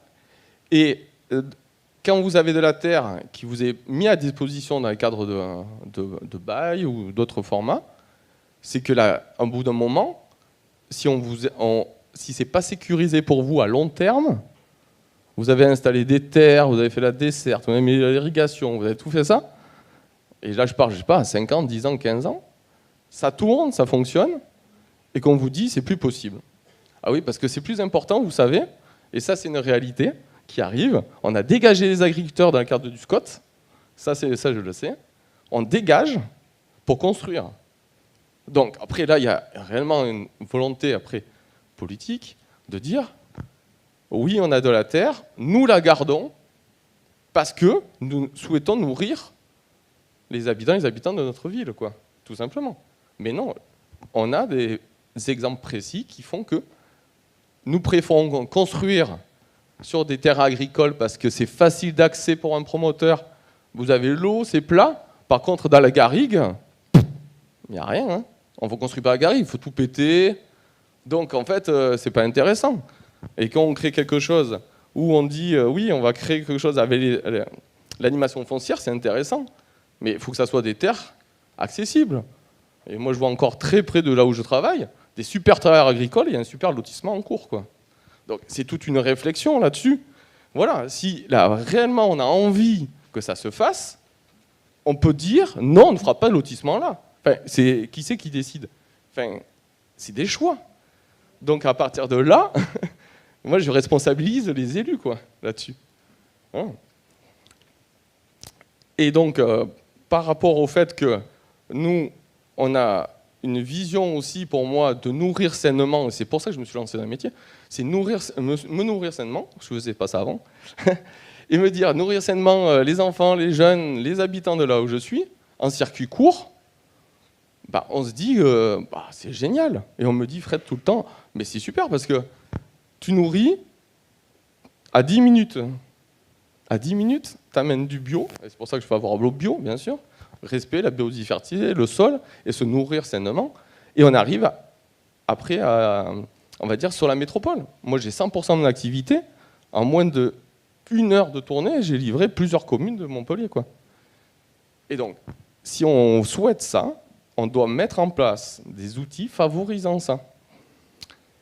Et après, la contrainte, je dirais, qu'on a en bio, nous, c'est vrai que ça demande beaucoup de travail. Parce que je prends un exemple, la mouche de la carotte. C'est sûr que si vous n'êtes pas en bio, vous balancez un produit, et après, derrière, c'est passé. Moi, ce n'est pas le cas. Donc ça demande énormément de temps de travail pour pouvoir aussi avoir des itinéraires techniques et une production, on va dire, en bio. Et juste pour finir, c'est sur la restauration collective. Je suis fan de la restauration collective parce qu'on nourrit les enfants et les jeunes. Après, il y a des réelles problématiques entre production, et c'est pour ça que je parle de Sumigros, mais de production et une réalité de cuisine. Et on l'a vu dans le film. Moi, je suis allé déjà, on m'a déjà proposé des trucs, mais j'ai dit, mais il faut venir, Fred, tu viens et tu nous livres entre 14h et 15h le jeudi après-midi. D'accord, mais moi, je peux venir à 6h du mat si tu veux. Ah mais non, nous on travaille et c'est 15h, 16h. Ça, je vous dis pas, mais c'est sur Montpellier, un resto-co. Et donc là, tu te dis, mais ils comprennent pas. Mais je suis dans mon champ, je suis en train de me... Enfin, donc là, il y a un décalage. Et puis après, il y a les aspects techniques que j'ai regardé. J'ai dit, je livre en cagette. Ah non, le bois, non, il faut du plastique. Ah ok. Ah, il faut un quai de déchargement. Mais mon camion, il n'y arrive pas au quai de déchargement. Le prix. Ah, tu sais, j'ai un prix bas, je peux pas t'acheter à ce prix-là. Oui, mais attends, le prix que tu me proposes, c'est moins cher qu'un grossiste. Mais attends, je produis... Voilà, donc en fait, il y a plein de questions là-dedans. Je pense qu'on peut y arriver. Peut-être le Sumigros est une possibilité, mais là, il faut qu'on arrive à sécuriser la commercialisation dès le départ. C'est-à-dire, le projet, c'est nourrir. Donc si on nourrit, à Castries par exemple, on nourrit, eh bien, on va donner tous les moyens que ça parte de la cantine vers le producteur. Si c'est le producteur qui doit s'adapter avec toutes les contraintes, alors qu'il y en a déjà pas mal, pour la restauration collective, c'est trop complexe. Enfin, moi, mon point de vue, c'est Je pense qu'on a tout à gagner à travailler ensemble, mais il faut vraiment donner des moyens, comme on le dit dans le film, à chaque personne, quoi, dans le cadre de ce projet. Voilà. Merci Frédéric pour le témoignage. Donc on voit bien qu'il y a encore bien des problématiques sur lesquelles avancer et l'envie de faire ensemble. Vous avez parlé de la restauration collective, c'est une grosse thématique sur laquelle je ne vais pas vous poser trop de questions parce que sinon on va complètement squeezer le public. Par contre, je voudrais entendre Thomas avant de passer les micros dans la salle. Et Thomas, évidemment, peut-être un petit mot ou un grand mot sur la question de l'insertion sociale et peut-être la spécificité justement du travail sur cette insertion avec le travail agricole. En quoi, alors on l'entend un petit peu dans le film, mais peut-être revenir dessus, en quoi ce travail agricole peut être une belle porte d'entrée pour de l'insertion, mais aussi amener d'autres problématiques, d'autres difficultés. Voilà, donc est-ce que tu veux nous faire part de cette expérience au niveau des jardins de Cocagne? Oui, donc bravo encore une fois pour le film, parce que je trouve que ça résume bien, c'est bien, on voit bien tous les enjeux, c'est bien amené. Donc j'ai dit un mot sur l'insertion et je voudrais juste un peu rebondir sur les différentes choses qui ont été dites aussi.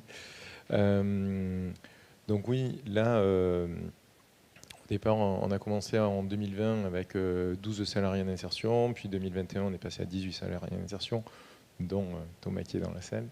Et là, on est passé à 24 salariés en insertion depuis juin 2022, donc ça c'est un agrément chantier d'insertion.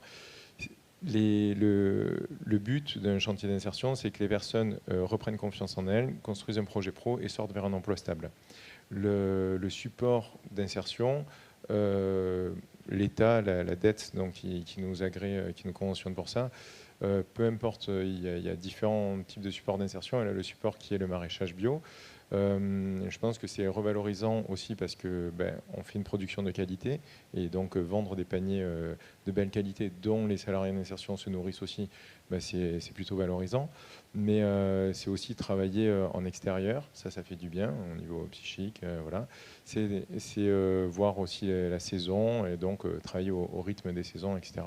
Tout ça, ça pose des choses. Alors il faut bien comprendre qu'une structure d'insertion, c'est complètement différent d'une exploitation agricole classique, on va dire. Là, les étudiants parlaient de 40 heures semaine en hors saison, on va dire l'hiver, et 60 heures semaine, voilà. Nous, les salariés d'insertion, ils travaillent 26 heures semaine, c'est du salariat, c'est complètement différent de l'investissement que quand on est exploitant, on peut mettre. Des salariés d'insertion, donc comme je le disais, on utilise, je pense, à peu près les mêmes techniques maraîchères sur des planches permanentes donc petite surface, bio-intensif, à la Jean-Martin Fortier, là, pour ceux qui connaissent, un Québécois. Et donc, c'est optimiser la production, l'efficience, mais c'est aussi que ce soit très ergonomique, qu'on puisse enjamber les planches maraîchères facilement, travailler à la sarclase, etc. Et le fait d'être peu mécanisé, c'est accessible à tous, du coup. Donc le fait que ce soit des outils spécialisés pour un modèle productif spécialisé, intensif quand même, qui peut, là on vend 200 paniers semaine. Pour l'instant on ne cultive pas encore les 4 hectares, on est plutôt sur 2,5 hectares parce qu'on a commencé en 2020 l'exploitation. Et donc de diversifier, de faire aussi de l'agroforesterie avec des arbres qui vont aussi limiter le réchauffement climatique, à la fois pour les humains et pour les plantes qui sont dessous. Donc réguler les fortes sécheresses ou les forts gels, ça c'est très important.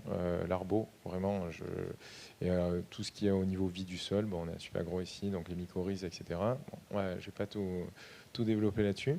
Mais en tout cas, voilà, le côté arbo est essentiel. Et bon, tout ça, c'est résilient en termes d'agriculture, et c'est aussi résilient pour les humains. Donc le fait que là, il y ait une équipe très éclectique, qu'il y ait des personnes étrangères, ça va du Brésil à la Turquie en passant par l'Iran, l'Érythrée, le Soudan, etc. Et donc des parcours très variés, finalement, je pense que tout le monde, après, je sais pas, peut-être d'autres peuvent témoigner dans la salle, tout le monde relativise aussi en se disant, bon, voilà, moi, ce que je traverse là et vers quoi je vais, finalement, c'est pas si pire, quoi. Il y en a qui ont vécu des choses plus difficiles, etc. Je voulais juste revenir sur des petites choses rapides, sur le fait... Alors oui, pour dire un truc aussi, parce qu'à un moment, on entend David et moi qui parlons, on dit donc oui, il y a des personnes avec certaines souffrances, mais tout le monde connaît les souffrances, hein, voilà. Donc on essaie vraiment de créer des conditions favorables pour que tout le monde s'y sente bien, et voilà. Au niveau production, donc on va être à 30-50% de production par rapport à une exploitation classique.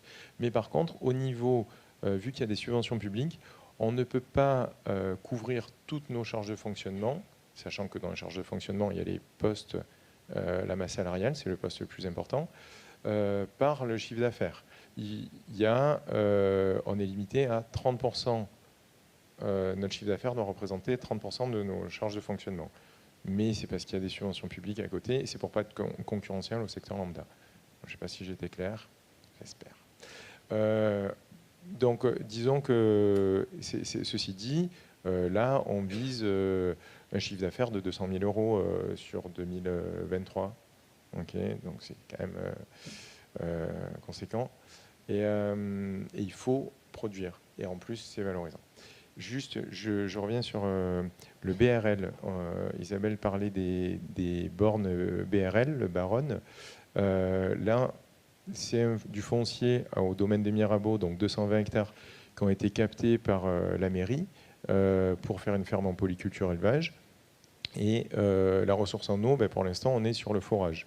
Et on est 3e sur la liste d'attente pour le BRL. Et en fait, il y a une liste d'attente. Il faut savoir que le Rhône, il sert aux agriculteurs, mais pas que, à refroidir les centrales nucléaires, notamment. À un moment, quand le niveau du Rhône était trop bas, ils ont demandé en Suisse d'ouvrir les vannes du barrage pour que ça refroidisse quand même les réacteurs, parce que voilà, ça craint. Et donc, il y a une liste d'attente, et on ne sait pas, alors que là, c'est reconnu, d'utilité publique. On a vendu un petit peu à la cantine en 2020. Bon, après, on n'a pas réussi à le faire les autres années, mais on va y revenir sur la restauration collective. Il y a 500 repas, pareil, de cuisine centrale sur Fabrègues. Mais voilà. Et sur la cuisine collective, la question aussi, c'est le calibrage. Parce que pour cuisiner, il disait, hein, le cuistot de la restauration collective, il faut que, il faut équeuter tous les haricots, etc., il faut embaucher des gens en plus, il faut une station de lavage, etc. Voilà. Donc il y a ça, on le voit bien, les étudiants, ils l'ont dit, pendant la période d'été où on produit le plus, c'est là que c'est les vacances scolaires. Et voilà. Donc il faut réguler, il faut discuter, il faut organiser tout ça. Mais bon, c'est bien déjà qu'il y ait des volontés d'élus qui veuillent mettre à disposition ça. Et après, sur l'installation, c'est sûr que un exploitant seul et une association reconnue d'intérêt général ne va pas pouvoir lever les mêmes fonds au départ, au démarrage, pour couvrir les investissements. Et si c'est une association, mais ça peut être une association de quelques agriculteurs, hein, va pouvoir peut-être aller capter des fondations, d'autres, voilà, des subventions pour couvrir les investissements de démarrage qui sont vraiment importants sur les serres, l'irrigation, les clôtures pour se préserver des sangliers, voilà, des choses comme ça. Et donc, nous, en l'occurrence, c'est à l'échelle de la commune de Fabrègues qu'on a réussi. On est très content de faire partie de cette belle histoire et d'avoir été sélectionné, comme vous êtes en train de le faire, par Terre de Liens, la métropole, la Chambre d'agriculture et l'INRA. Mais en tout cas, voilà, ça peut se faire. Il faut juste réajuster quelques trucs. Voilà. Merci Thomas. Alors j'ai tout à fait conscience que je vais frustrer beaucoup de monde déjà, j'en ai déjà conscience. Je vous propose de prendre des questions de la salle. Donc on va prendre plusieurs questions, on va faire passer des micros dans la salle et prendre plusieurs questions d'un coup. Donc je vous invite à poser tout de suite vos questions parce que je ne vous promets absolument pas un deuxième tour de salle vu qu'il est déjà assez tard. Et puis aussi sur le chat, je ne sais pas si voilà, s'il y a aussi des questions à distance, c'est possible de poser les questions sur le chat. Nous avons un œil attentif dans la salle. Bonjour, merci déjà pour la présentation, le film et tout ça, c'était super. Petite question rapide sur le foncier. Je me demandais, parce qu'on a parlé beaucoup de la métropole, mais il y a quand même aussi des communes et des communautés de communes un petit peu plus loin de Montpellier, où peut-être que les questions sur le foncier ne sont pas les mêmes. Du coup, voilà, peut-être vos avis et ce que vous savez sur ces communes-là. Et je pense notamment au nord de Montpellier, qui est peut-être moins exploité que le sud avec Mobilio et tout ça, mais enfin, voilà.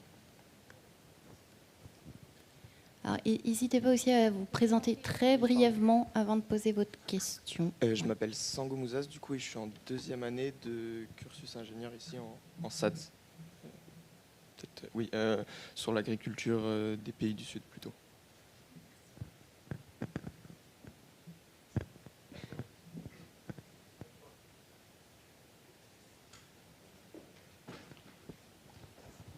Bonsoir.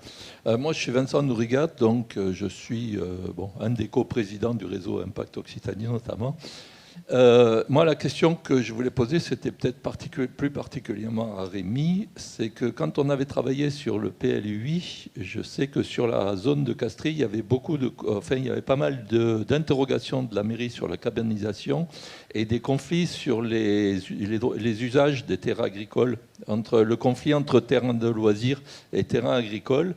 Alors, je voudrais savoir, juste en quelques mots, un peu l'état des lieux actuel avec la nouvelle municipalité et voilà, voir qu'est-ce qui a évolué là-dessus. Et la deuxième chose que je voulais dire, c'est qu'on n'entend pas beaucoup parler des PAEN, qui pour moi sont quand même des outils majeurs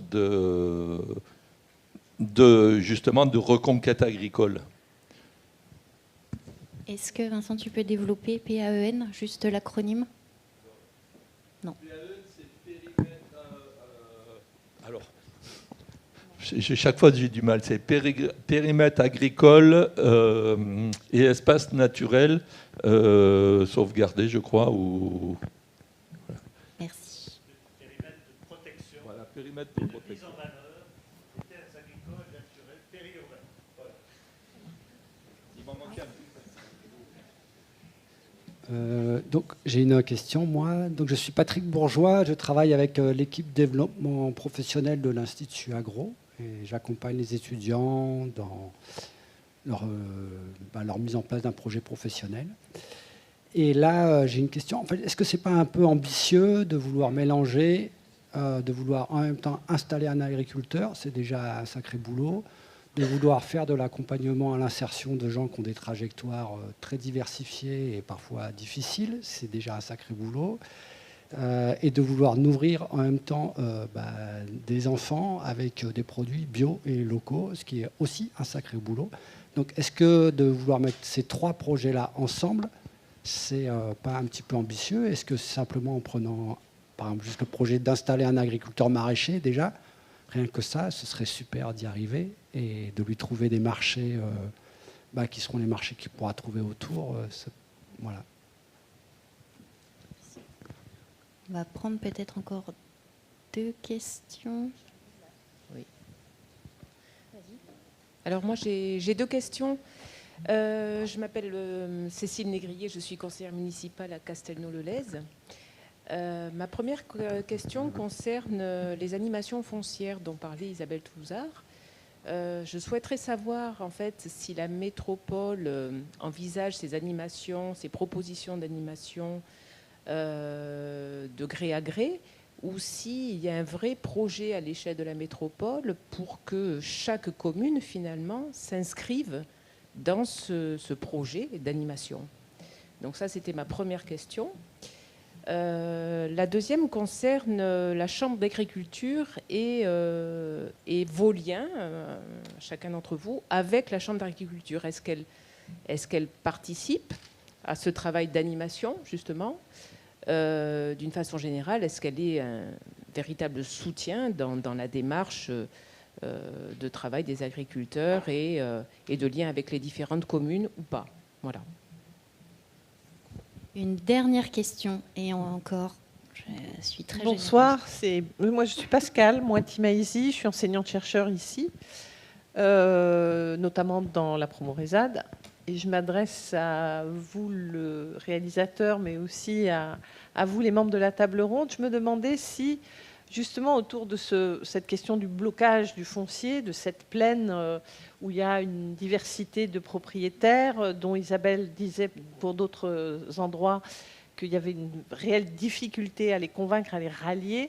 Je me demandais si ce type de film avait été, si d'abord ce film avait été projeté à Castries auprès de la population d'une manière générale, et pas seulement des personnes qui ont été filmées. Et deuxièmement, si ce type de film n'avait pas un impact potentiel, ne pouvait pas avoir une sorte de seconde vie comme outil de mise en discussion, de débat et petit à petit de ralliement d'informations et de ralliement d'éventuels propriétaires. Mais je rêve peut-être.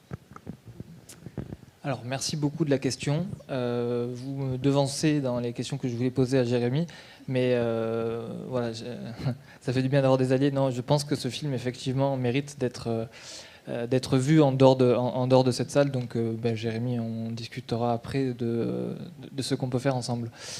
Je vais répondre je propose sur le PLUI et sur est-ce que c'est pas compliqué de tout mener de front. Et donc sur le PLUI, effectivement, Vincent, tu as raison, sur la route de Guzargues, il y a eu ce phénomène de cabanisation par le passé et on y est toujours attentif, et donc c'est notamment pour ça que je mentionnais le fait que que la collectivité se porte acquéreuse d'une parcelle, ça permet de sécuriser la destination agricole de la parcelle, c'est notamment pour lutter contre la cabanisation. Et dans le futur PLUI qui ne saurait tarder d'arriver incessamment sous peu, on sera attentif à ce que les aménagements sur la parcelle du projet agricole puissent être faits, mais toujours avec cette vigilance sur la cabanisation, c'est-à-dire qu'il y a du bâti à proximité, et donc du coup on essaiera de regrouper les zones bâties des zones non bâties pour préserver les espaces agricoles et naturels. L'autre question, c'était sur tout mener de front. Effectivement, quand on commence à travailler avec l'Institut Agro et la promo de 30 ingénieurs, on sort de la boîte à idées, quoi. On s'est réunis avec l'équipe et on avait tout un tas d'envies. On voulait qu'il y ait à la fois de l'insertion, qu'à la fois ça connecte avec la restauration collective et que ça soit du maraîchage bio. Mais la première des inquiétudes qu'on avait, c'était d'abord une inquiétude de faisabilité. C'est-à-dire qu'on avait nos convictions, on avait notre volonté de faire sans être expert en la matière. Donc du coup, la première question qu'on a posée, c'est on a ces envies, est-ce que c'est faisable ? Et déjà, sur le potentiel agronomique des terres, on était ravis d'entendre que, moyennant travaux donc d'irrigation et d'aménagement, d'un certain aménagement des parcelles, on pourrait cultiver sur ces terres. On le devinait, mais on en avait la confirmation. Donc ça, c'est une première chose. Sur l'insertion, ajouter de l'insertion à ce projet, on s'en doutait, mais là on a eu la confirmation. Effectivement, ça fait beaucoup, c'est-à-dire le projet d'insertion dépasse le seul périmètre de la parcelle. On ne pourra pas tout faire, toutes nos envies ne pourront pas être menées de front sur cette parcelle. On pourra mener de l'insertion une fois que le projet sera lancé, qu'on s'associera éventuellement avec d'autres agriculteurs de la commune et qu'on aura une structure, éventuellement une SIC. Ça a été proposé comme conclusion de l'étude des 30 étudiants, qui sera une structure qui sera plus indiquée pour accueillir de l'insertion. Voilà. Il y avait une question sur le foncier. Alors, il y a des questions sur le foncier, mais est-ce que quelqu'un voudrait se lancer sur le fameux PAEN ou Isabelle, est-ce que tu voudrais dire un mot sur l'animation foncière par la métropole ? Oui. Juste pour terminer sur ce que tu viens de dire, c'est vrai que beaucoup de communes, elles n'ont pas beaucoup de foncier. Que je vous ai parlé de 5000 hectares, mais il faut savoir que c'est totalement éclaté. Il y a des très grosses poches, et puis après, le reste, c'est des toutes petites parcelles, comme je disais, très diffuses. Et souvent, on voudrait qu'un agriculteur ou une parcelle porte l'ensemble du projet de territoire. Or, en effet, c'est cette multifonctionnalité de l'agriculture, c'est pas un agriculteur qui va tout porter. Donc c'est vraiment à une échelle beaucoup plus globale, il faut réfléchir. Et juste aussi sur le sujet de la chambre d'agriculture, parce que ça a été évoqué, je peux dire un mot. Au niveau donc tout ce travail à l'échelle communale, donc, comme ça se fait à Castries, ça se fait à Villeneuve-les-Maglones aussi, donc de construction d'un projet communal agricole et alimentaire. On le fait donc dans le cadre du plan de relance, comme tu l'as dit, avec des financements du plan de relance. Donc on cofinance la métropole avec les communes ces projets grâce à ces financements. Le problème, c'est qu'ils ne sont pas pérennes. Et donc, on mobilise pour ça les acteurs du territoire, comme le Réseau Impact, mais aussi la Chambre d'agriculture. Et par exemple, à Villeneuve-les-Maglones, Réseau Impact et Chambre d'agriculture, les deux mènent ce travail ensemble. Par exemple, c'est un exemple. Pour les PAEN, donc c'est vrai que c'est un outil qui est intéressant, qu'il faut vraiment creuser, mais en fait, pour pouvoir le construire, il faut le faire avec les acteurs de terrain, et notamment au premier chef desquels les maires des communes. Et pour que les maires se mettent dans une perspective de réfléchir à un tel outil, il faut aller étape par étape. Il faut déjà que le PLUI soit passé. Tant que le PLUI n'est pas passé, c'est compliqué de construire ça. Et construire un tel outil, donc là, on espère qu'on va y arriver. Donc, on travaille en temps masqué côté métropolitain, avec le département. C'est le département qui a la métropole, la compétence, mais qui peut nous la subdéléguer. Mais c'est tout un travail, c'est un peu technique. Mais donc, pour qu'un tel outil de protection passe les étapes des enquêtes publiques et soit validé, il faut que derrière, il y ait un gros projet très costaud, construit avec les acteurs, avec les propriétaires, avec les agriculteurs, avec l'ensemble des acteurs. Et là, on est sur une envergure intercommunale, à l'échelle de plusieurs communes. Et c'est un travail de fond. Mais ce qui va faire, en fait, que ce type d'outil de protection... Mais alors, une fois que les espaces sont protégés, qu'un projet est construit, ce n'est pas pour autant qu'on avance. Parce que s'il n'y a pas les moyens, comme je disais, d'animation foncière, d'investissement pour reconquérir ce foncier, on reste toujours dans la même situation. Donc, protéger, c'est bien, mais le terrain, le foncier, ce n'est pas pour autant qu'il est dégelé, je dirais, qu'il est mobilisable. Il y a encore beaucoup d'autres étapes opérationnelles à mettre en œuvre. Pour l'animation foncière, en fait, les AFA qu'on met en place, c'est vraiment à titre expérimental. Donc déjà, il faut qu'on voit ce que ça va donner. Et c'est dans des situations très particulières où la métropole et les communes possédaient des grands espaces fonciers, notamment de garrigues. Donc on va pouvoir développer...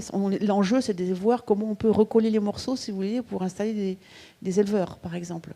Donc ça veut dire une grosse réflexion aussi derrière. Il faut réfléchir au bâti. Le PLUI actuel, il ne faut pas qu'il interdise de faire des bergeries, par exemple, en zone naturelle, des choses comme ça. C'est tout bête, mais ça peut paraître tout bête, mais il faut faire attention à ça. Donc l'animation foncière, c'est selon les situations en fait de foncières, en fait, est-ce qu'on a des grands espaces possédés par le public. Le public, collectivité ou métropole, je répète, peut jouer un rôle d'entraînement comme propriétaire. On va voir ensuite voilà.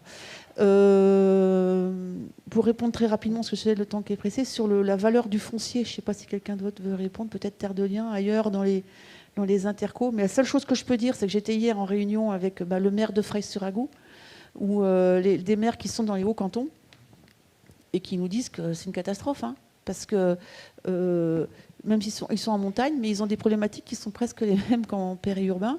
Aujourd'hui, il faut savoir, par exemple, toutes les maisons ont été rachetées par des Montpelliérains pour faire des résidences, à un moment du Covid, il y a 83 maisons qui ont été vendues l'année dernière, à la Salvetat, pas Freis, à la Salvetat à côté.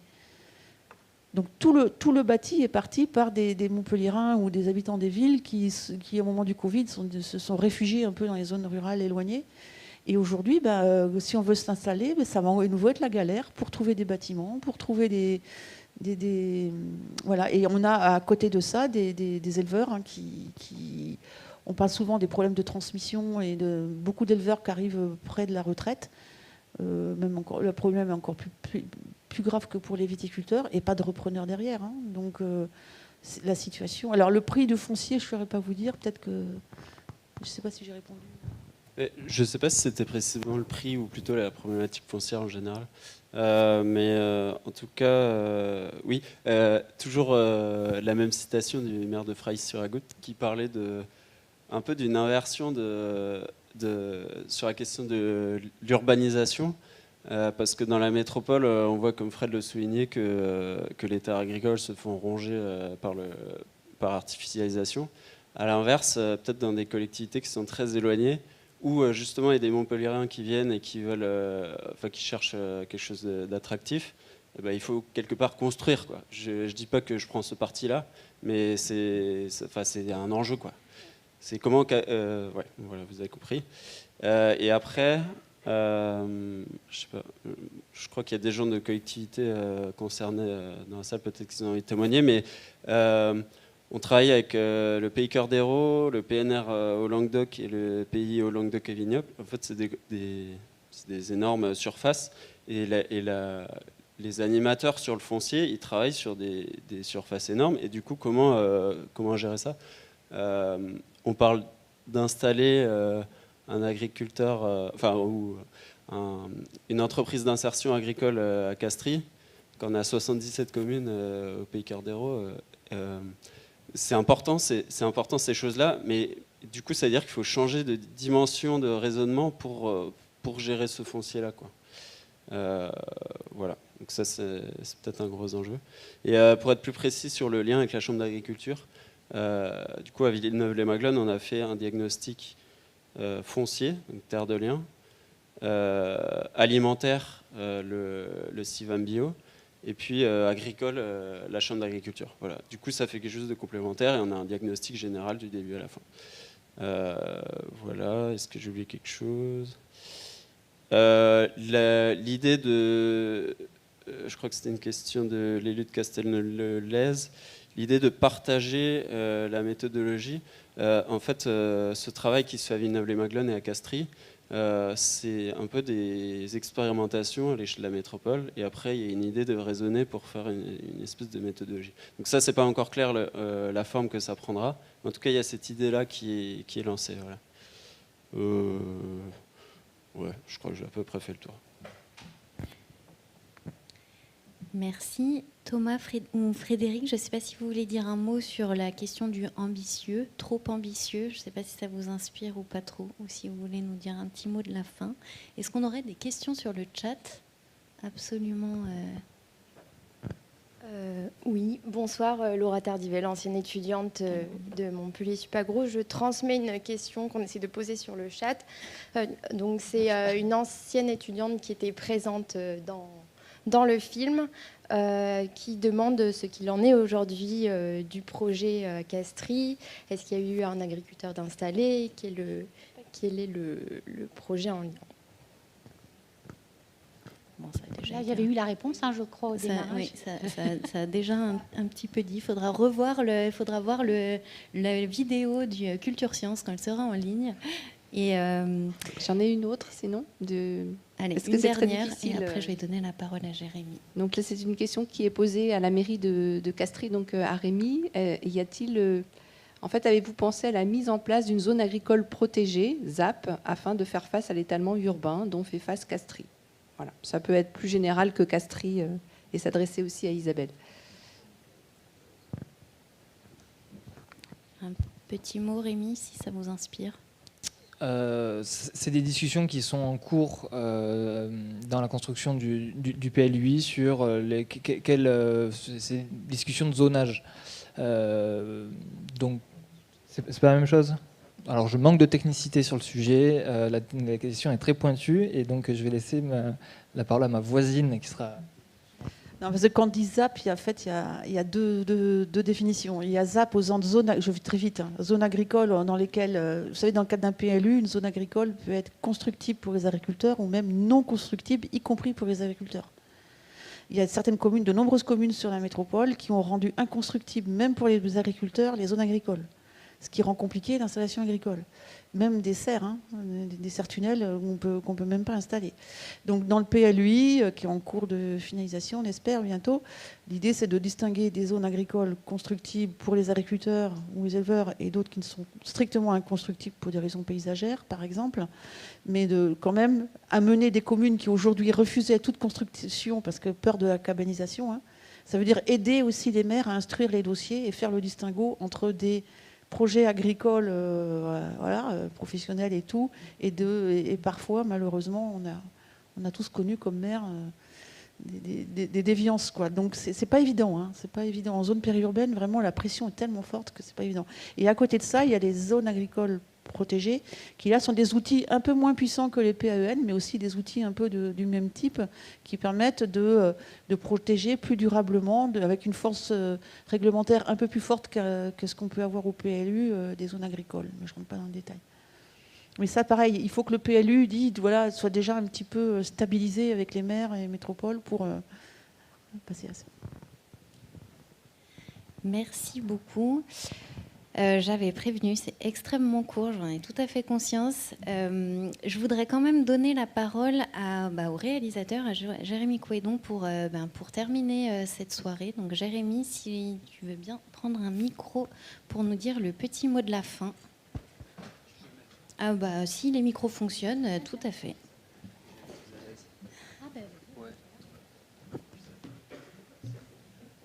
Bonjour. Merci de me laisser le mot de la fin. Depuis plus de 60 ans, la production agricole a progressivement été déconnectée de la consommation alimentaire, au point que nous en oublions parfois d'où viennent les aliments que nous achetons. La puissance de la grande distribution est telle qu'aujourd'hui, plus de la moitié des ménages se rendent au supermarché pour faire ses courses. C'est bien pratique, nous trouvons de tout au même endroit. Mais ceci n'est pas sans conséquence pour nos agricultrices et nos agriculteurs. Au moment de l'achat, le prix est le premier critère de choix cité par les ménages. Et la grande distribution alimente toujours plus cette course au prix bas. Si vous trouvez moins cher ailleurs, on vous rembourse 2 fois la différence.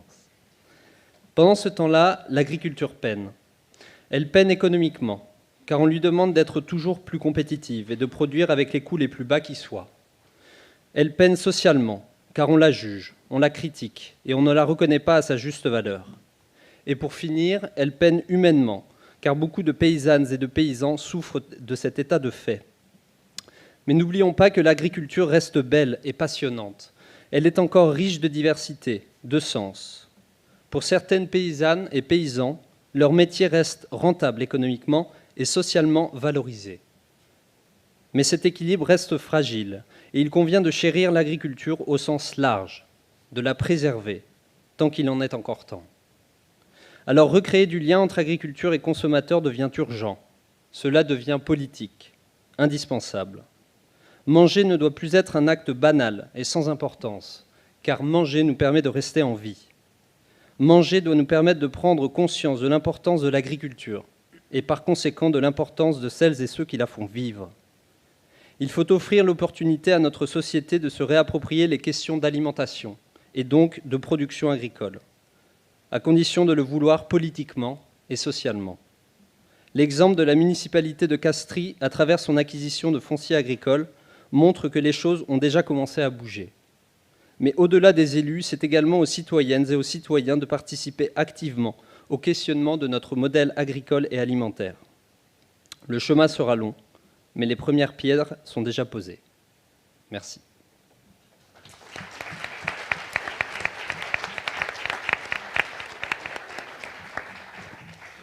Bon, sur ce, vous avez compris que c'était une belle conclusion. Donc, merci beaucoup aux intervenants et intervenantes d'avoir pris ce temps pour être avec nous ce soir.